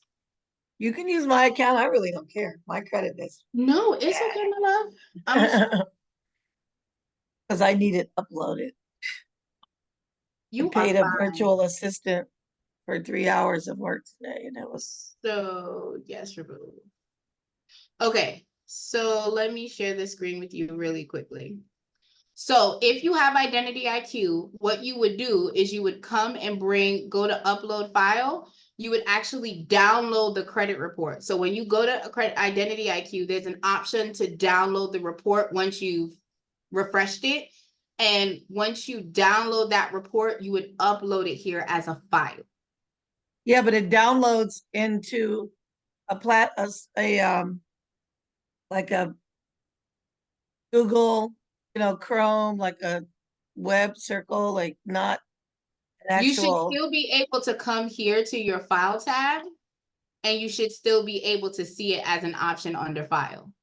So if you're having an issue, I would say to book a call with me so I can walk you through. Because I have 14 clients that are on Identity IQ, and I don't have that problem. I literally hit download, it downloads it, and it saves it on here. And then all I have to do is go to my downloads and grab it and put it in.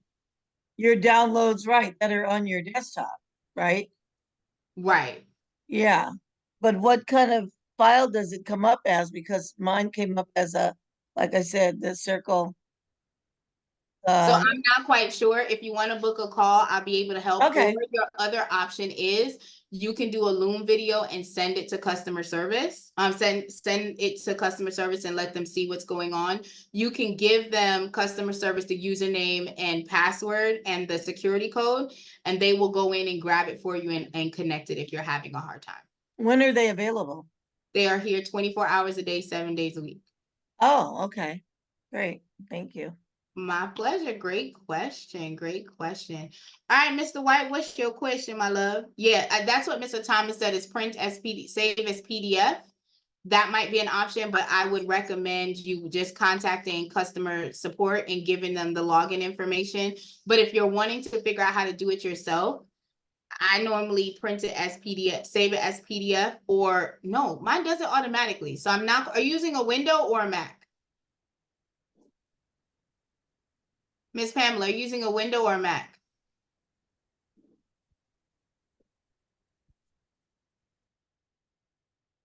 I didn't know how to get back into the meeting. I'm on a Mac. Are you saying we can upload a PDF? I didn't know that. It is a PDF file, but have you watched the training video, my love? Yeah, I did. You watched the training video on importing Yes. the Identity IQ, and it still didn't work when they did it. No, because I didn't know that you could upload it as a PDF though, because it doesn't really say that. When it saves it, it normally saves it in a PDF format. And it's okay to upload it as a PDF. I'm gonna assume yes, but if you're having issues, again, customer service is here 24 hours a day. Just send them the login information and they can help you with that. Yeah, I'm on a PC, by the way. Oh, wait, it doesn't matter. Yeah, it doesn't matter. Just send them the information and they'll help you with it. Okay. Okay, great question. Hey, John, what question do you have, my love? I'm sorry. I'm still kind of concerned about, like, if you're running it as a business, whether you're doing subscription or whatever, like, what is the customer actually seeing, like, on their end? Did you not see? Let me show No, you. I understand the back end, so they're gonna see Dispute Panda as well. So no, that's not the screen I showed. So hang on 1 second, my love. I'm gonna grab the screen because I want to make sure that you get the answer that you're looking for. So hang on 1 second, okay? Hold on. Customer media, repair, contracts, client portal. Because I got a bunch of things over here. So this is what your client is seeing on the back end, on their platform. Okay. So no, they're not seeing Dispute Panda because they would see the name of that company that you. Correct. And if you have no name there, then it would just say your first name. If you're using Pro, say your first and last name on there with whatever information you've already entered in the system. So if you didn't put a website up there, then it's not going to be there. Oh, and you can add a website as well. That is correct. So as I was showing earlier, when you click on the balance tab under the organization, that information is where you can plug all that information in. All right. Make sense? Sorry about that. Yeah. No, you're fine. No, you are fine. So yeah, it doesn't look the same because they don't get to generate letters, right? But they're able to have conversations with you.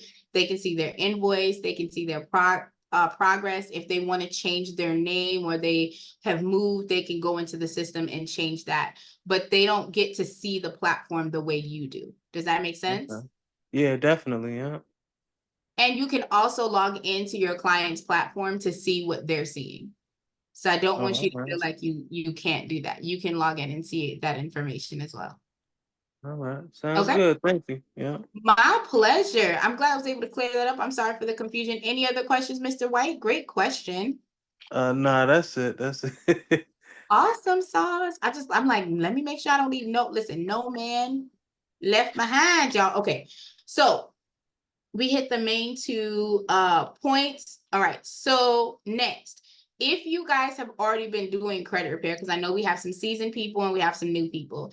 If you guys have a letter that you like to use, you are able to go into the platform and actually add the letter that you have gotten results from or you've been able to see before, and you can upload the letter into this database here.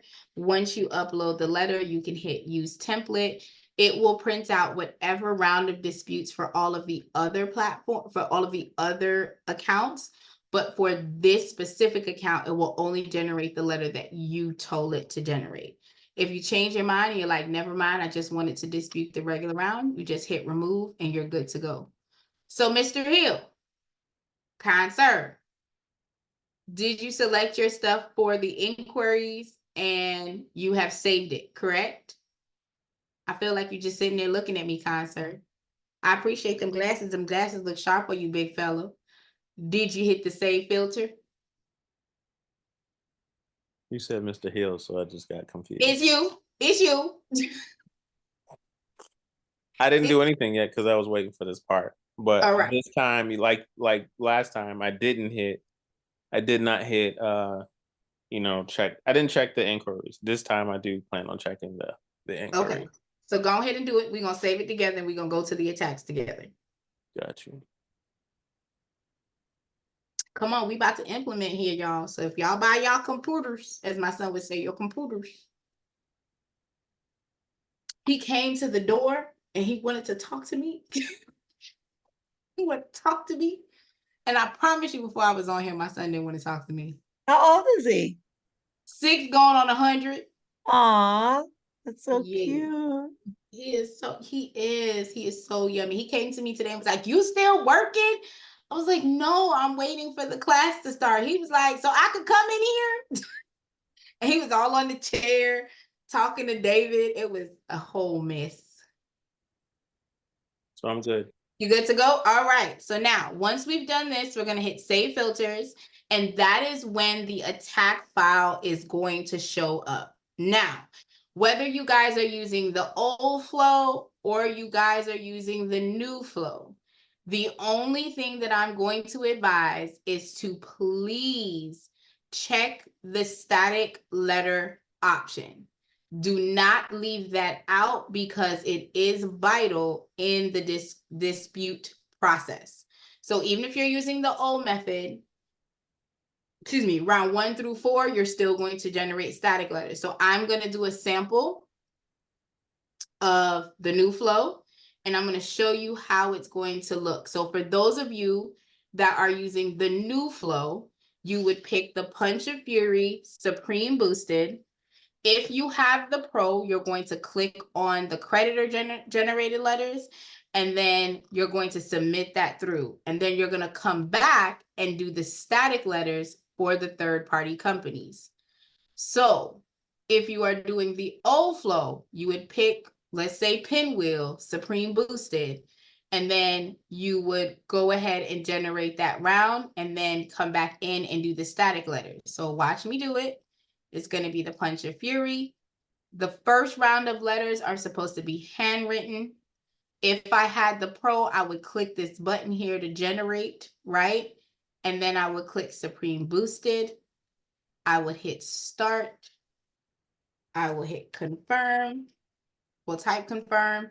And that first round is out. If I had the Pro and I would have selected that box, it would have said attack. Then it would have said creditor 1, and then I will go back into the program, hit static letters, scroll down to the bottom, hit handwritten, and I'm going to go ahead and select the secondary bureaus that apply to my client. Okay, and then I would hit start round. As long as there's money in the bucket, that start round will work without any issues. And then you'll get another box that pops up here that says static letters. Now, for the person, for Mr.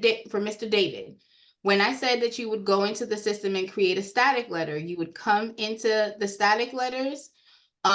You would scroll down to where it says stall. You would click the box and put the date that you sent the original round of disputes out on. If you have the pro guys, you can upload the document for that specific credit bureau in here. You would hit start and confirm, and it will automatically generate the letters with the stall verbiage as the cover page to the full dispute. And you resend that particular letter out. If you got stalled from all of the credit bureaus, all of them, you would just re-put all of your credit bureau letters in and then regenerate the letters, and that way it all gets printed for you. If not, you would just print the letter out and then just make photocopies to go with all the dispute letters you sent out previously. Make sense? No? Tell me what's confusing, Mr. Hall. So I didn't want to interrupt you in your flow. I hit the save filter button, and Okay. it hadn't taken me off the screen, so I'm not even where you are. So you hit the save filter button? And it's not doing anything. Is attack black or still gray? It's black. So click on attack. Wait. Is attack black or still gray? Correct. Yes. So after the disputing It's still gray. tab. It's still gray. So you sure you hit save filter? I'm hitting it right now as we speak. And hit refresh the screen. Maybe it got stalled. Refresh the screen. Click back on your inquiries and hit save filter again. Once you hit save filter, it should automatically take you to the attacks. So this screen was paused too long. It clicked More than likely that's what happened. One of the reasons I have a lot of I signed up to see you tomorrow. There's a lot of inquiries there, so I had to weed out what shouldn't be there and what shouldn't. As long as the inquiry is not attached to an account, I select all of them because systemically it's going to leverage what it can put per letter. So if I go in there and my client has 20 inquiries or 50 and and only 4 of them are attached to open accounts, I'm selecting all of them and I let the AI system generate which ones is going to show up on the letter. So you and I talked about this the last time. Like some of mine, I do Toro. Some of mine are attached to automobile. Yeah, you can't pick them. And since I already got the car, it's just like, if they can come off, let them come off, right? That's true, because they're gonna come get that capital. I see what you're saying. Oh yeah, that's right. That is what you said the last time, because you got the Toro. They ain't gonna come for that car. Go ahead and put it in, Jack. Yeah, sorry, Jason. Yeah, that happened to me, and my car's not on my credit, so it doesn't matter. But I still pay for the car. Yeah. All right, appreciate that, Tony. Yeah. Tony said that. I do the same thing. Raquel, a quick question. Yeah. Right there on just because you touched on it, the stall letter, since you're just continuing with the rounds anyways, and we know they're just stalling, do you have to send the stall letter? I mean, what's the purpose of it if you know they're just stalling anyways? And you're because they're telling you that they didn't do anything with the letter you sent. So I'm not moving forward until you do your job. You follow what I'm saying? Okay, so if you just go to the round 2, right, and don't send the stall letter? I do not. Oh, okay. I do not do that. Now, let me be clear. When I did the class on Saturday, I gave them my method. So I do it a little bit differently because I do an announcement letter before I even start disputing my client credit. That's what I do. Because it has the stall verbiage as an announcement. Like, hey, I know that legally you're not allowed to do this. Yeah. So don't do it. You follow what I'm saying? What it says in the stall letter. Yeah. Correct. I just have a different verbiage and it gives them the information on like these accounts need to be removed. Well, these addresses need to be removed. These names need to be removed, so on and so forth. But if you are, so let me just be clear. If you So are doing round 1 and you get a stall and you go on to round 2, you are being counterproductive because they did not do the first request that you asked them to do. So that means you just did a whole round of letters. And if you're using Identity IQ or you're using Smart Credit, that's $17 you ain't getting back. correct. You follow what Okay, I'm saying? and the theory that if you get it notarized when you send out that first round, and will avoid that stall letter, but that's probably not true, right?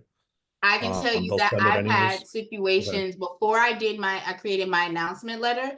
I had Yeah. situations where even with the notarized, and then Miss Sabrina that was on the call earlier, she had every single one of her documents notarized and she had it sent certified mail, and they still sent her stall letters from Yeah, all so it's just an automatic flow that they have on their end, probably. Yeah. sometimes, but again, because of that's why I recommend that you don't just go to the next round, because they did not do anything with the first letters that were sent.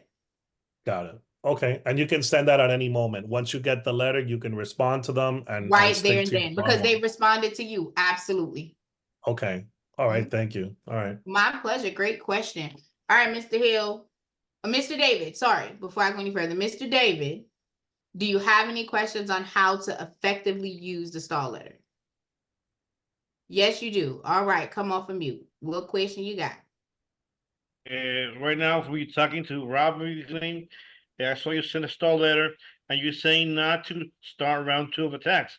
So, but the only one stalling me is TransUnion. The other 2 are supposed to be receiving the letters fine. So, should I wait for TransUnion to receive the stall letter and tell me something before starting round 2 of attacks with the other 2 bureaus, or should to go with all 3 at the same time, or what I do? So that's a great question. So here's what I'm going to tell you. The play that you would run will depend on what happens when you update your credit report. Because here's what I have found. I have found that, remember when you sent out your first round of attacks? So hold on, let me show you guys what I mean. This was attack 1, right? There's a total of 3 letters that are going to TransUnion, 2 letters that are going to Experian, 3 letters that are going to Equifax. When they send back that stall letter, I don't know if it applied to all 3 of my requests or if it only applied to 1 of my letters. You follow me? So when I then go in to pull my credit report, so with your case, with it being tomorrow is day 35, I'm quite sure you had that stall letter from a while ago. So at this point, what I would suggest you do before you do the stall letter and send it back out, that would be what I would do if I got the stall letter on Tuesday, day 10, right? I got the stall letter Tuesday, day 10. I'm going to reply back day 10 to the credit bureau. I'm going to send them the stall letter. I'm going to send them the original dispute request and remail it out. You are now at day 35. When I pull my updated credit report, if all of the information from TransUnion looks exactly the same and nothing has been deleted, then yes, I would tell you to do round 2 for the other credit bureaus, but print the stall letter and resend out round 1 specifically for TransUnion. But if you see that there's been changes, meaning you open this actual file and you see that they did go ahead and update some information for, let's say a Toyota was listed on that. It says updated, or it says valid, verified, or something has adjusted for that credit bureau, then I would go ahead and move forward with round 2. Am I making sense? What part can I see if it was validated or if they did anything? Where can I see that on the? When you update the credit report, if there's any changes, you should be able to see it in that section. Okay. Okay, so the number one thing that you have to do is update it. So in your particular case, because of the fact that it's so late, I would not recommend to do a stall. I would go ahead and just check my report. Can you help me with the screen? Where do you update where do you put the updated on the screen? Where's the updated link? So if you go to the document tab, you scroll down to the bottom and you click the 1-click import. You said you already did it today. Remember, the numbers didn't pull because it hasn't been 35 days yet. So you're going to do it tomorrow. Remember, you said that earlier? So tomorrow when you go in, and you click the one-click import, you should see your updated information. And you're going to check everything from addresses, names, anything that's on that profile to see if anything has changed. I'll do a CSI check and get back to you. Awesome sauce. So great. Any other questions? No, Rico, thank you very much. I'll check you 2 days ago, 2 days more because I'm already falling asleep. I'm an early bird. No problem. You get your rest, my love. All right, Mr. Hall, what's your question be? I'm just trying to catch up to you guys. So Okay. now that I have I hit the attacks, so my attack turned black. I have 1 attack, 2 attack, and then static. Am I supposed to hit start new round, correct? Yes, you're gonna hit start new round. And what flow are you using? Are you using the new flow or the old flow? The one you recommended, the new flow. Okay, I'm not playing with you. So if this is the second, is this going to be the second attack on the new flow or the first attack on the new flow? The second attack on the new flow. So you're going to hit Punch of Fury regular. Do you have the pro or the standard? Standard. Okay, so you can do Punch of Fury, regular attack. You're going to hit start round. Okay, start round. Type confirm. Okay, it went away. What do you mean?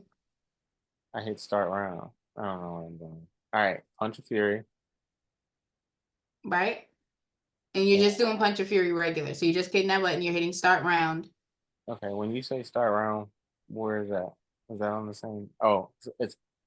I never mind. I found it. Start round. I was looking at something else. He tired, y'all. He tired. Don't worry so about it. Confirm. Type in confirm. You're gonna type in confirm, and then once that's done, you're gonna go back to start new round. Okay. And then you're gonna hit static letters. That's what I did last time, right? Yep. You're gonna scroll down. Well, I scroll down to the bottom because it likes to jump, and you're gonna click all the box options. Oh, just start clicking them all. Stall, Nexus, Lexus, all those. All of the ones that's in that box. Now, if you did someone just come in? Hey y'all, that pulled up on me. So all the ones. Yep. Starting from the cease and desist all the way down to the very So bottom. I scroll all the way down to the bottom. I don't start from cease and desist. I start from the bottom because you're only doing from LexisNexis to Factor Trust. Now, before you click this button, because this is your round 2, have you gotten letters back from LexisNexis, Innovis, LCI, ARS, Credco? Have you gotten anything back from them? You ain't open your mail. I already know it. So this is how I call it a blind process. You're going to just blindly select them all because you already haven't opened your mail. And that's what we're gonna talk about that tomorrow. So anyway. And then once you open your mail, you'll be good to go. Moving forward to figuring out who you want. Because what I'm saying is, let's say you don't have an account with LCI. When you come back in to do static letters next month, you just wouldn't check the box for a letter to go to LCI because they've already told you they don't have a file for you. Does that make sense? Cool. So from LexisNexis all the way down to the very bottom, which was the Factor Trust. And then you're going to hit start round and it will print the letter out. It will then open up another tab that says static letters. Okay. Got it? Now, if you guys want the system to mail it out for you and the money is 0, like mine right now, y'all go exit out. You can click the balance, add the money. You can come back in and you can click mail out. It automatically defaults to double-sided. The flow recommends single-sided. Do I listen? I don't. I use double-sided. Don't judge my life, okay? Because my money needs to scratch, okay? That's how they say it back there. It needs to scratch. Because look at the difference in price. Now this particular client is fine. It's not that big of a jump, right? $13 to $21. But I did this to one client and it went from like $21 to like 50 something dollars. I was like, the devil is a lie. I'm gonna do that. But that was because I was literally out of the country and I was having the system send it off. But ideally you want it to be single-sided, not double-sided. It does not have to be colored, these letters, and you can have the system mail it off for you. Do you have to have the system mail it off? No, you can simply go ahead and close out of here and hit download all, and it will download all of the letters for you. And then you can print it out and mail it off. So we have officially completed a first round of disputes for your client or yourself. The history tab tells you the last letter that you sent out, the date that the last letter sent out, the different credit reports, as well as the change in the credit score. So if you're wanting to see where you have adjusted, if your numbers have gone up or gone down, that's where you would go. But to read the actual credit report is a definite must. I walk y'all through that in the next training. What was I going to say? Invoices are here and notes. So if you guys have the pro, and let's say you have a bankruptcy client and you guys are going to the other secondary bureaus that hold the bankruptcy information, you can put the note in here. I sent out this letter to this company, this company, this company, this company. And that way you can track what's going on if you guys have the pro. If you do not have the pro, no worries. You are completely fine. So we have officially completed your first round of disputes. What questions, concerns, or comments do you guys have? I still have the same problem of getting the file up. It's unbelievable. I don't know what's happening. And I have my closing. I'm supposed to sign docs on the 9th. Did you for this send a request loan. over to customer service? The thing is that I can't even attach a big round, you know. No, my question circle. is, did you send your logging information to customer service? Well, but don't you want me to attach that thing too? No? You don't have to. What I'm advising is that you're going to click on the contact tab. Okay. You're going to let's see, put the where's that? client's name in here and you're going to write down, I'm having a problem uploading the identity IQ for this client. The username, password, and information is this. Can you attach it for me so that they can do it for you? Right, but the thing is, I can't even attach it. That's the whole issue. I think you're missing what I'm saying, my love. In this Right. email, you're going to put, please attach the identity IQ file for this client. I am having an issue. Right, but where would they get the user- identity IQ file from? One That's the second, my thing. love. 1 second, my love. You're not, that's Okay. what I'm saying. We're having two different conversations. So I want to bring you back to what I'm saying. You're Okay. not attaching anything.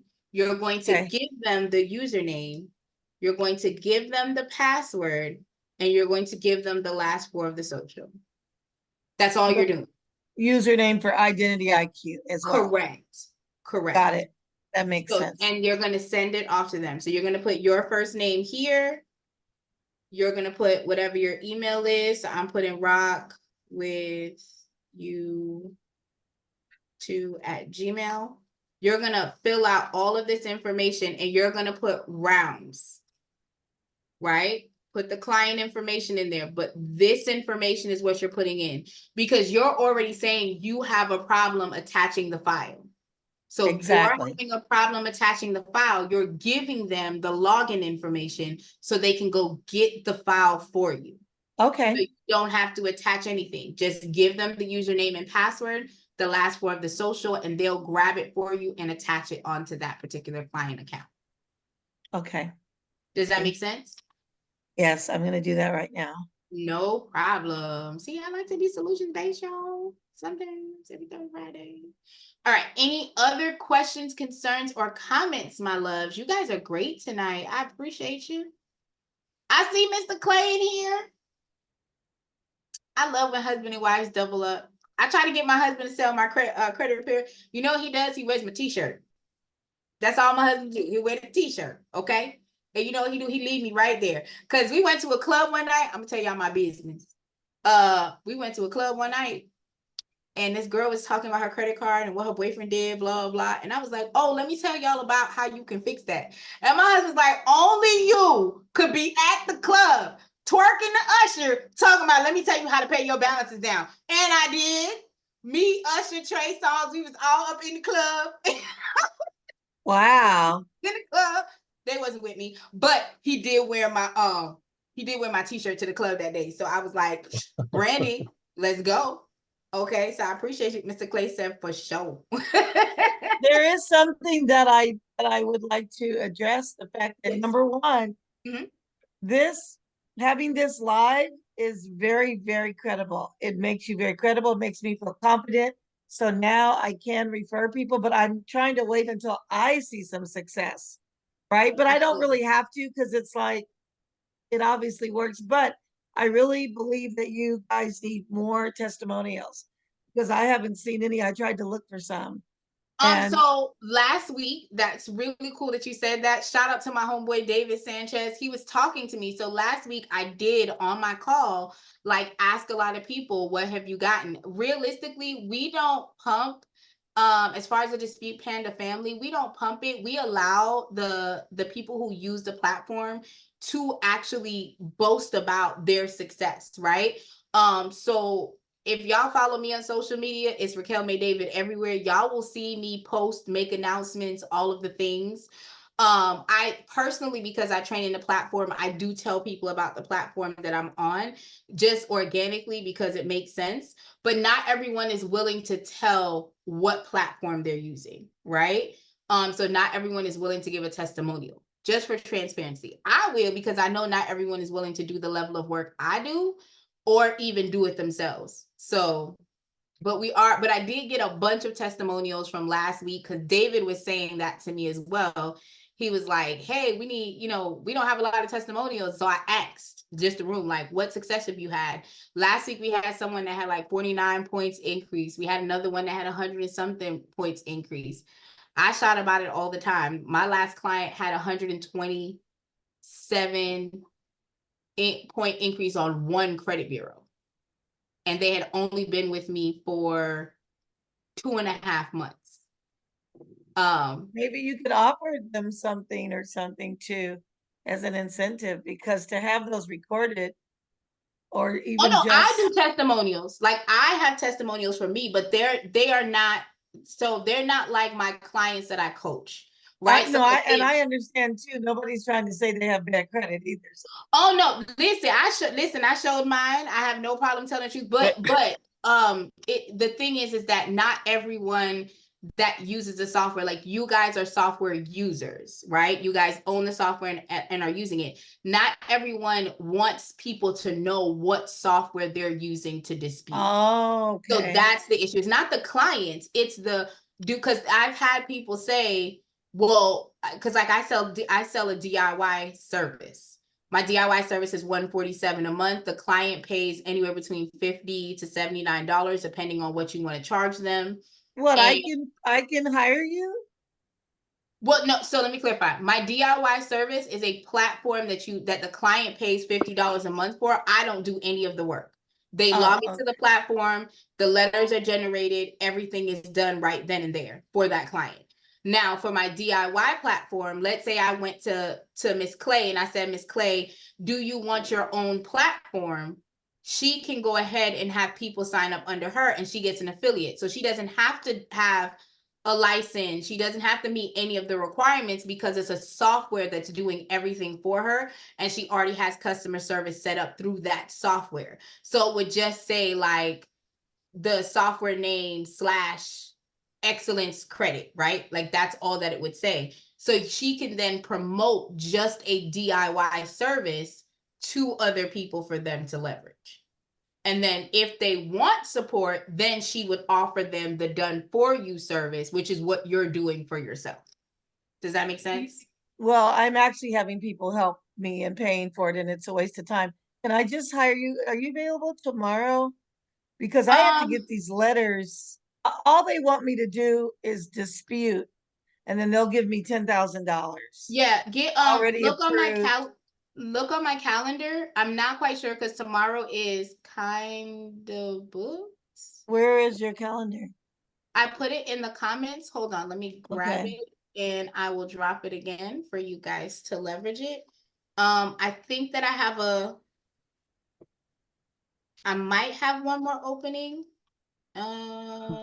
Tomorrow I have an 8:30 is what it's showing. That's the only opening I have. I'll take it. So, What, the link is in there. If you go in the chat, I mean, grab the what link. time zone are you in? I'm in Central. Okay, that's fine. Okay. Yeah, so I'm in you can click Pacific. the link and you can book the call with me, and we can definitely, I can show you how to do it on your platform, and or I can do it for you. So whichever one you'd like, and I'll go through the process. I'll show you both. But in the email, if we're talking about your profile, shoot me an email with your login information for your identity IQ, so I can do an audit on your file before we get in the call. Okay, I just don't see the link for your calendar. Did you go to the chat, my love? I'm in the chat. So just scroll up. Is it way at the top? Down. It's at the bottom. I down. literally just dropped it at 10:09. Oh, I see. Okay. Let me see here.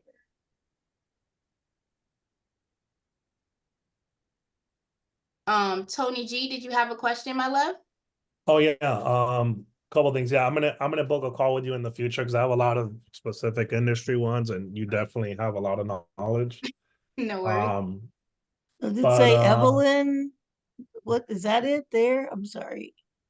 Evolving Eve. Okay. It says Evolving Credit Dispute Panda.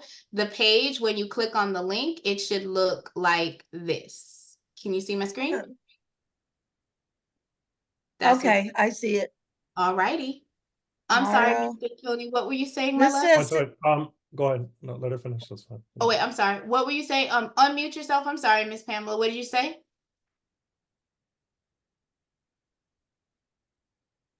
It says 6:30 p.m. tomorrow. So again, we're in different time zones. So I'm Central. So you meant 6:30 p.m. So then that would be what, I'm not quite sure. for me? So I'm in Pacific. So if you're specific, then it's going to show your time zone. My time zone is saying 8 p.m. So I'm not, whatever that correlates to where you are. Okay.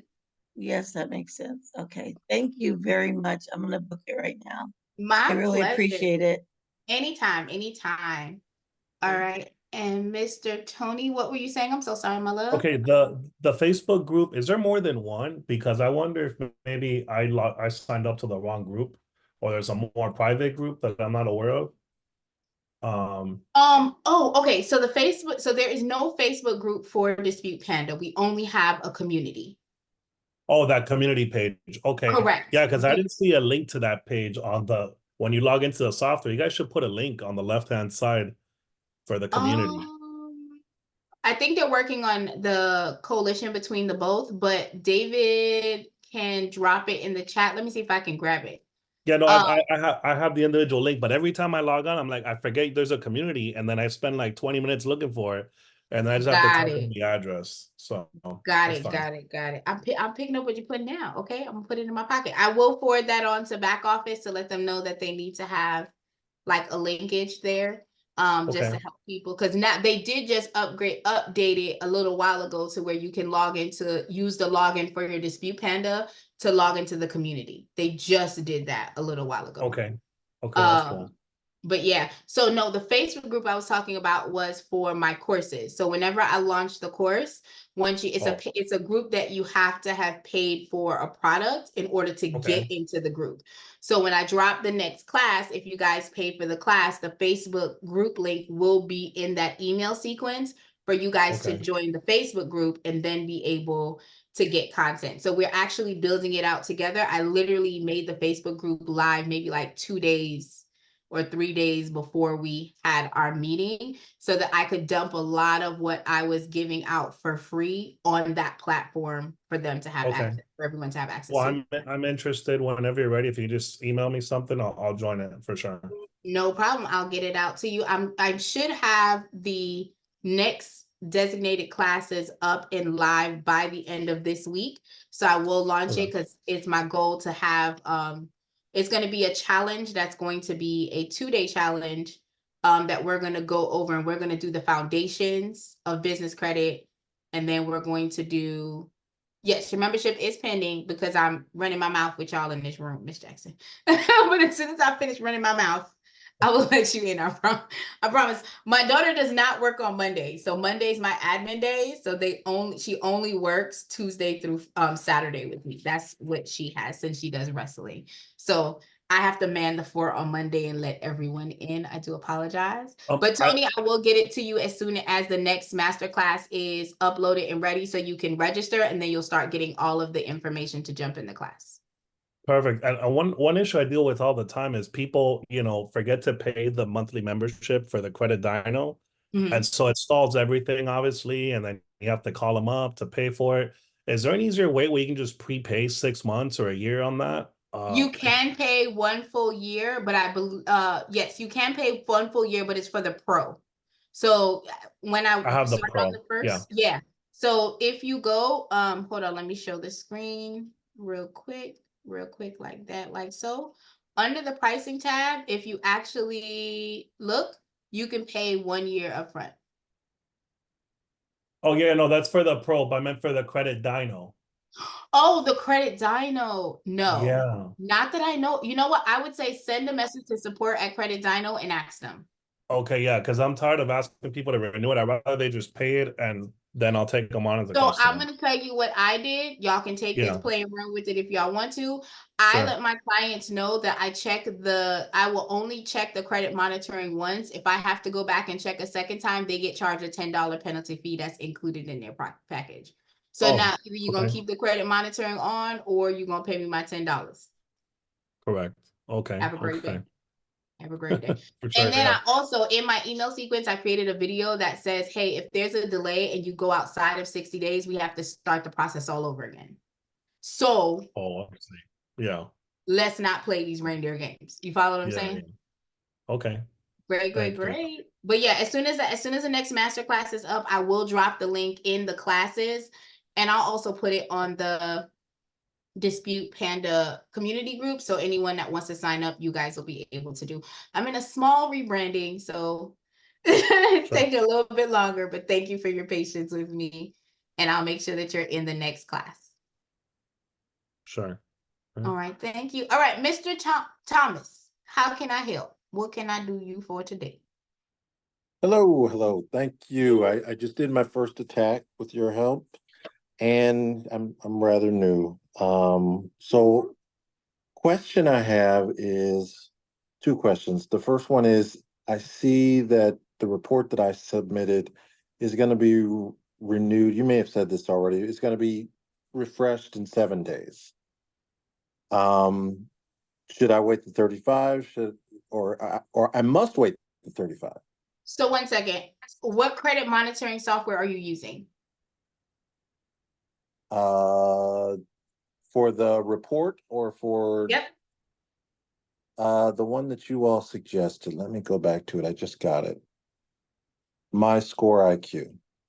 So we don't suggest MyScore IQ. We normally suggest Credit Dyno. Because that's integrated with the system, but that's fine. If you use MyScore IQ, it's fine. What that means, if you're using MyScore IQ, you're going to have to wait. If you've generated the letters today, you're going to send it out tomorrow, right? Let's hope, in theory, you're sending out tomorrow, right? So you would allow 5 days for the mailing and then 30 days for them to process the letters. Then you will go back into MyScore IQ. You would log in, update your credit profile, and then download the updated profile. So even though you have a credit, because they're stating that you have a credit where you can pull your scores in the next 7 days, if you pull it in 7 days, there's not going to be anything there for you to report. So I wouldn't waste that pull until after your 35-day window has come through, because legally you're supposed to allow 30 days for the credit bureaus to dispute your credit profile. Your dispute letters that you have. Okay. And then when I sent the letters, it says, are you ready to mail them? And I said, yes, but there's no confirmation. Or should there be? It just, the button is green. So hold on. Shaka Khan, I don't even know. Hold on 1 second. I forgot my username just that quick. Let me tell you, JM is gonna kill me. Okay, so you're saying when you're on the letters for the client? Yeah, it says history report, documents have been generated. Should we mail out documents? And it has a mail them out. So I hit mail them out. It asked me, you want to confirm? I confirm. And is there anything else that says, okay, we did it? No, because remember the mail guide says that if you're doing it after 12 p.m. PST, it doesn't go out till the next day. The only way for you to have a tracking on them is if you selected certified mail. If you did not select certified mail, the standard practice is our mailing system is not going to mail it out till tomorrow. It only operates Monday through Friday. Gotcha. Okay. So if you do the letters after 12 p.m., it's going to go out the next business day. Great question. Great. Anything else? Nope, that is it. Thank you. My pleasure, my pleasure. All right, and Mr. Ty, you better call Tyrone. Call him and tell him. Oh, sorry, I'm ready. You good. How you doing? I'm great. What questions do you have, my love? All right, so I think a few days ago or last week you made a video on personal information. So one of them, I heard one of them was saying something about, about, so I have the same issue he was having. He got a personal information that on Experian that's tied to some accounts that you can't get removed. So I overheard, if I understand right. So one of them you said you could send all personal information to the secondary bureaus, if I heard it right. So if you can, how do you do that? Because when I was looking at that the other night, it was showing like it shows the personal information, but it shows like transient experience and or equal pay. So I'm trying to see how do you send that to the secondary Secondary bureau. bureaus. So in the class, I gave them a specific form that they can use to send to the secondary bureaus, but transparency, if you want to, you can copy this information and you can send personal information letter. But if you're doing the static letters, guys, the static letters that you do includes your personal information request. So it does state this is my only name, this is my only address. So if you're doing the static letters and you have selected these, that personal information letter is going to them as well. So I need to take this because I got, pro. So can I just take select those all static loves? And Yep. it got that little box, and it got that little box, I guess, above it, which say like information or something like that. You don't Or need like, any of that. No. So when you go to the static letters, okay, I'm watching so that in. can you see my screen? Yeah, I can see.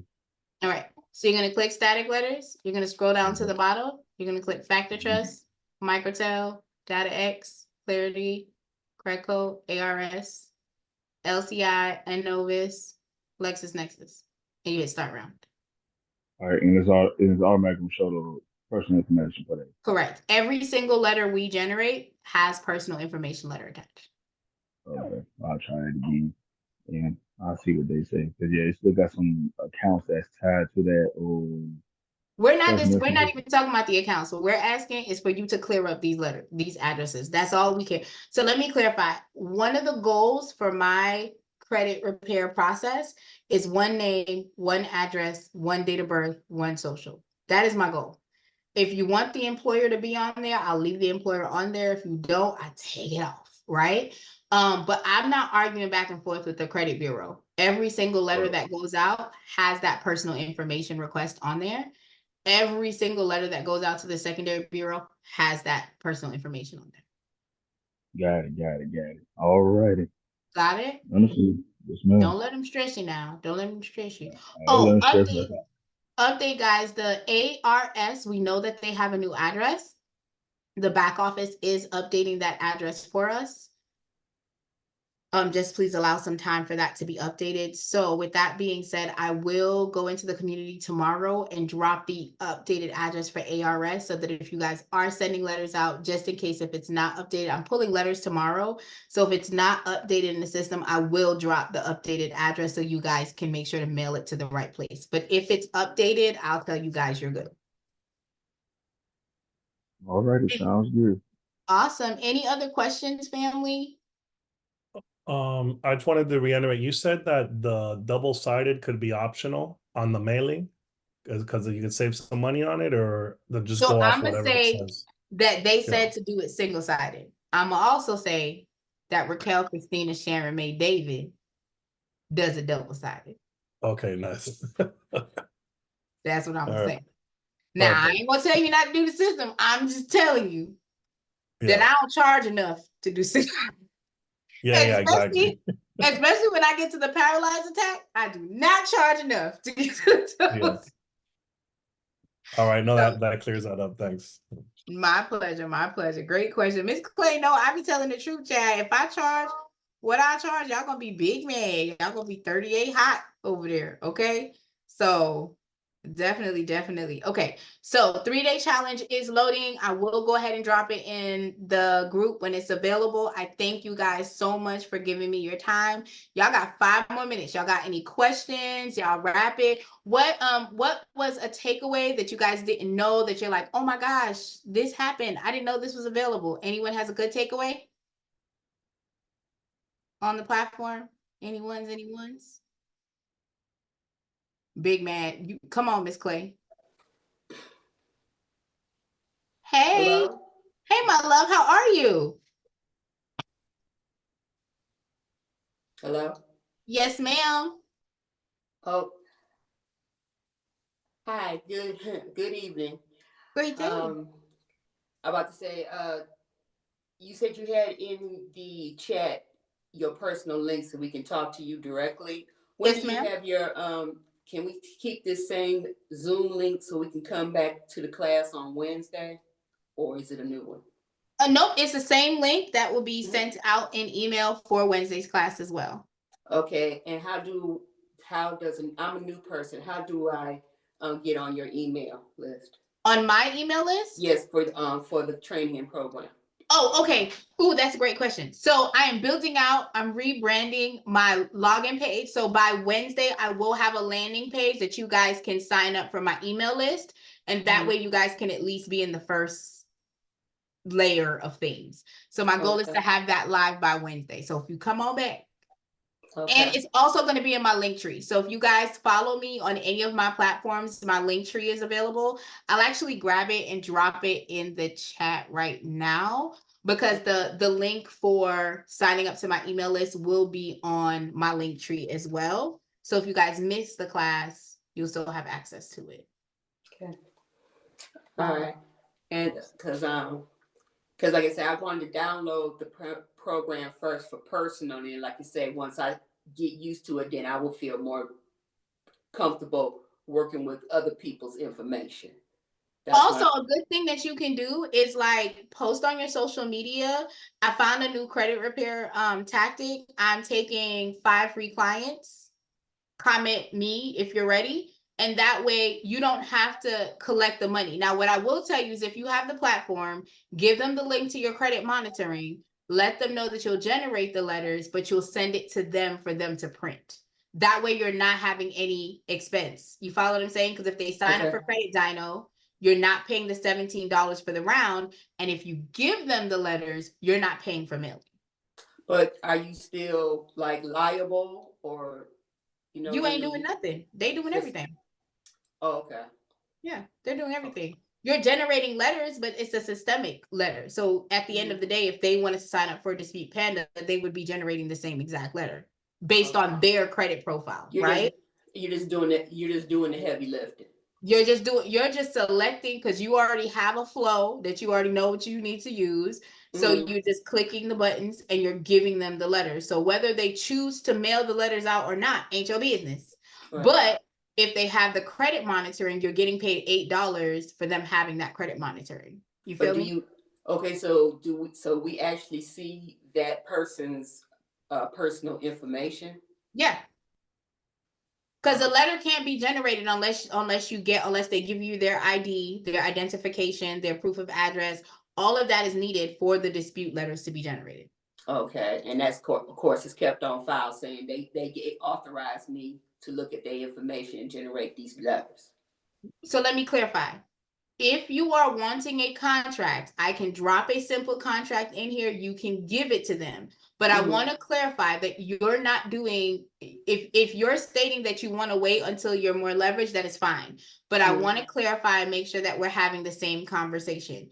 If you're looking to get a test pool, right, of individuals, you can send them a simple contract. You can let them know, here's my link for credit monitoring. They pay the $29.99. You get your $8. Okay. And you would come into Dispute Panda, you would generate the letter, and you would send the letter to them. So they would automatically know that you have their ID, you have their information, because they had to give it to you for you to generate the letter. Oh, okay. okay. I put it down? I think I understand what you're saying now. Yeah. Okay.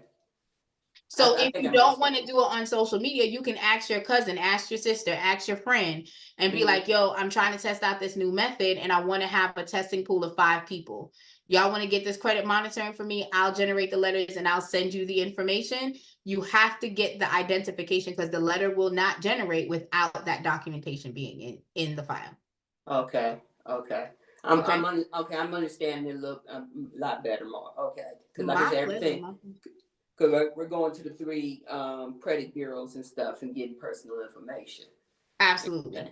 Okay. Absolutely. All right, it's making more sense. So I'm here to make it a little crystal, just a little crystal. Okay. So basically, like I said, I just want to try it for myself and then, like I say, then branch off. Absolutely. Into it. So at least with the basic free program, you're saying we can do basically 1 dispute letter or account a month. Correct, or every 30 days. That is incorrect. It's going to dispute. So it's not 1 dispute letter a month. It's 1 attack a month. So as I showed on the screen previously, that particular person had 7 letters that were printed. They had 3 that went to TransUnion, 2 that went to Equifax, right? So it's not 1 account. The accounts are segmented based on what the letter caps, and it will only print off whatever you have highlighted for the client. So it's not that you're only attacking 1 account. If the system selected 27 errors, then all 27 of them are showing up on that letter.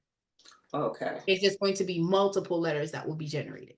Okay, so 27 accounts, 27 accounts with various errors. It'll send out, or you generate 27 letters with these errors that need to be corrected. So it may not be 27 letters. So I'm going to go back and share my screen because I want to make sure that you're grasping clearly. So for instance, this particular client, hold on one second. Let me grab client. So Jackie, right? When we go to Jackie and we go to her history, these are her letters, right? So the letters that are generated for her are subject to the attack flow that was created. Am I making sense? Yeah, I saw it was various ways to approach disputes, how to dispute it. Correct. So you have various attack letters. Okay. But I want to clarify that it's not, so she has 3 pages that are going to TransUnion. So that's a set of accounts, disputes, all of that. And then the next set is 6 pages with its own set of attacks and flows. So it's not necessarily, so if we're looking at this particular, using this person as a matrix, the last round that went out, there were 21 items that were selected. Okay. Follow what I'm saying? So it's not going to print 21 individual letters. It's just going to cap it off based on whatever the cap is for that particular letter. Okay. Am I making sense? Yeah. And then you write down the day and time that you that generated and sent out, and you will wait at least 30 days before you can go on to the next step because you're waiting on a response. So you don't have to write anything down because systemically it keeps the information for you. Okay. Right? So you don't have to write anything down. So if you look at this screen where it says client, it told me that I sent the last round of letters out for this client 50 days ago. So ideally, if this was an active client, this is my dummy page, but if this was an active page, right? I would be coming in here after 35 days at the earliest You're mailing the letter out. You want 5 days for the letters to get there, 30 days for them to process it, and roughly 5 days for it to come back. That's why Okay. I'm a 45-day company and not a 35-day company. If you're Okay. using Credit Dino, however, every 35 days, you can come back in here, upload the credit report, and then get a free round of attack if you're leveraging that platform. Okay, so that's why, and you said Credit Dispute Panda and Credit Dynamo work together hand in hand. That is correct. Okay, so when you download Dispute Panda, get Credit Dynamo too, since they work Credit together. Dino, yep. And if you look on the main screen, you can click become an affiliate, and that way you can get your own affiliate link. Oh, okay. Okay. All right. Okay, it's making sense. Making sense. All right. My pleasure. My pleasure. All right. All right. Miss Jackson said, I got my $8 sitting in my credit Dino account. It doesn't pay out till 100. Child, let me tell you how it didn't pay me out last time because I had put the wrong information. Don't judge me. So, so yeah, it does pay you out at $100. It will then drop the funds and send it over to you. Great, great, great questions. Anything else, you guys? Any other questions that you guys have on this wonderful Monday? Well, for me, thank you very much. And like I Thank said, you I'll be so back much. on Wednesday because I gotta go to work in the morning. It is my pleasure. I'm glad that y'all hung out with me so long. I hope you guys have a great one. For all of those that booked a call with me tomorrow, I'ma holla at you. Yeah. For everyone else, you guys have an amazing day. If you guys have more questions, pull on up on us on Wednesday. We'll be happy to support. For my pro people, see you Thursday. And David, do you need me? No, I do Raquel, have thank you one so thing. much. Okay, what question do you have, I Ms. was Pam? just gonna say, if you have time earlier tomorrow, right, to look at everything and even like, do something with it, I don't have to necessarily meet you. I mean, that's kind of late, but I'll do anything I can because I have to get these letters. But what I'm saying is if somebody cancels, you If can let me someone know. cancels, I'll meet up with you, but I'm talking to the TV network at 3. I have a coaching call at 9. And then I have another coaching call at 11. And then another one at 1. So if Oh my someone God. cancels, Yeah. I'm literally booked up. My break is literally supposed to be what I'm No, taking. it's fine. But I also no. wanted to hear, not now because I know you have to go, but I do because you have a 6-year-old. I wanted to hear about your show. I was on the phone with my daughter and I really wanted to hear about that. Not now, but you can tell me Oh, about it no problem. But yeah, if because I would anyone love to cancels, support you in that. Huh? thank you so much. Yeah, if anyone cancels tomorrow, I will ping you because you put your phone number in. I'll ping you and let you know, hey, I have an opening right now. Are you able to jump on? And that way we can dive in. Or even, well, like I said, even if you don't have a cancellation, but you have some time, you can deduct that. Like if you say, oh, I spent 20 minutes, you know what I mean? Yeah, Whatever is no. fair, if you wanted to look at it and, Yeah, no, well, I'm gonna do the audit in the morning. So first thing Oh, in the shit, morning, I I come didn't into the office at 7. So I will be doing your audit in the morning as long as you sent the username and password. Thank you so much. I Ms. did, Smith. but I didn't put identity IQ in there. What do I do? What do you mean by you didn't put identity I IQ in? I put only the information for Dispute Panda because I forgot. I didn't Just put send me identity. another email. That's fine. Just go in and I send know me which email. The one. I'm gonna drop my email right here in the chat so you can grab it. Thank you. And I'm sorry, David, to be so rude. I just figured let me get my stuff out and you guys can talk. No, you are fine. That is I just dropped my email in the chat. The bottom. And if you need anything, you can shoot me an email. But yeah, just send the Identity IQ login information there and we're good to go. Right. All right. Okay. God bless you. Thank you very much. Thank Oh, you know what else? I'm gonna send you what the underwriter asked me for so that you're clear. Absolutely. You need to see that anyway, really. Absolutely. I love that. So that For way other we can people. Yeah. anything Thank else? you. My No, pleasure. is anybody in California though, or Florida, Miami? No, one of my mentors live in Cali. I should text her. Well, I have Miami because they have a really great organization there as well that does the CDFI loans. But okay, I'm not going to keep you. I'm going to go ahead and send you the information. God bless you. Thank you so much. Anytime. And Miss Smith, I saw you just pulled up on us. Did you have any questions before we close out? No, I didn't. I was late. I was on a text training. Then I was like, oh, well, let me join in. So you are fine, my love. We will be back here on Wednesday. You can check the replay. Okay. Act okay, I'm gonna definitely do that. Yeah, act like my name's Rihanna and pull back up on it. All right. Thank you guys for being so awesome. Mr. White, great questions. I appreciate you. Mr. Anderson, you are the best. All right. Miss Clay, love you as always. I love the power couple. Mr. and Mrs. Clay. All right. Tony, Zoe, thanks for coming in. And Miss Smith, I will catch y'all on Wednesday. Same bat channel, same bat place. Bye. Okay. See you Wednesday. Thank you. Welcome.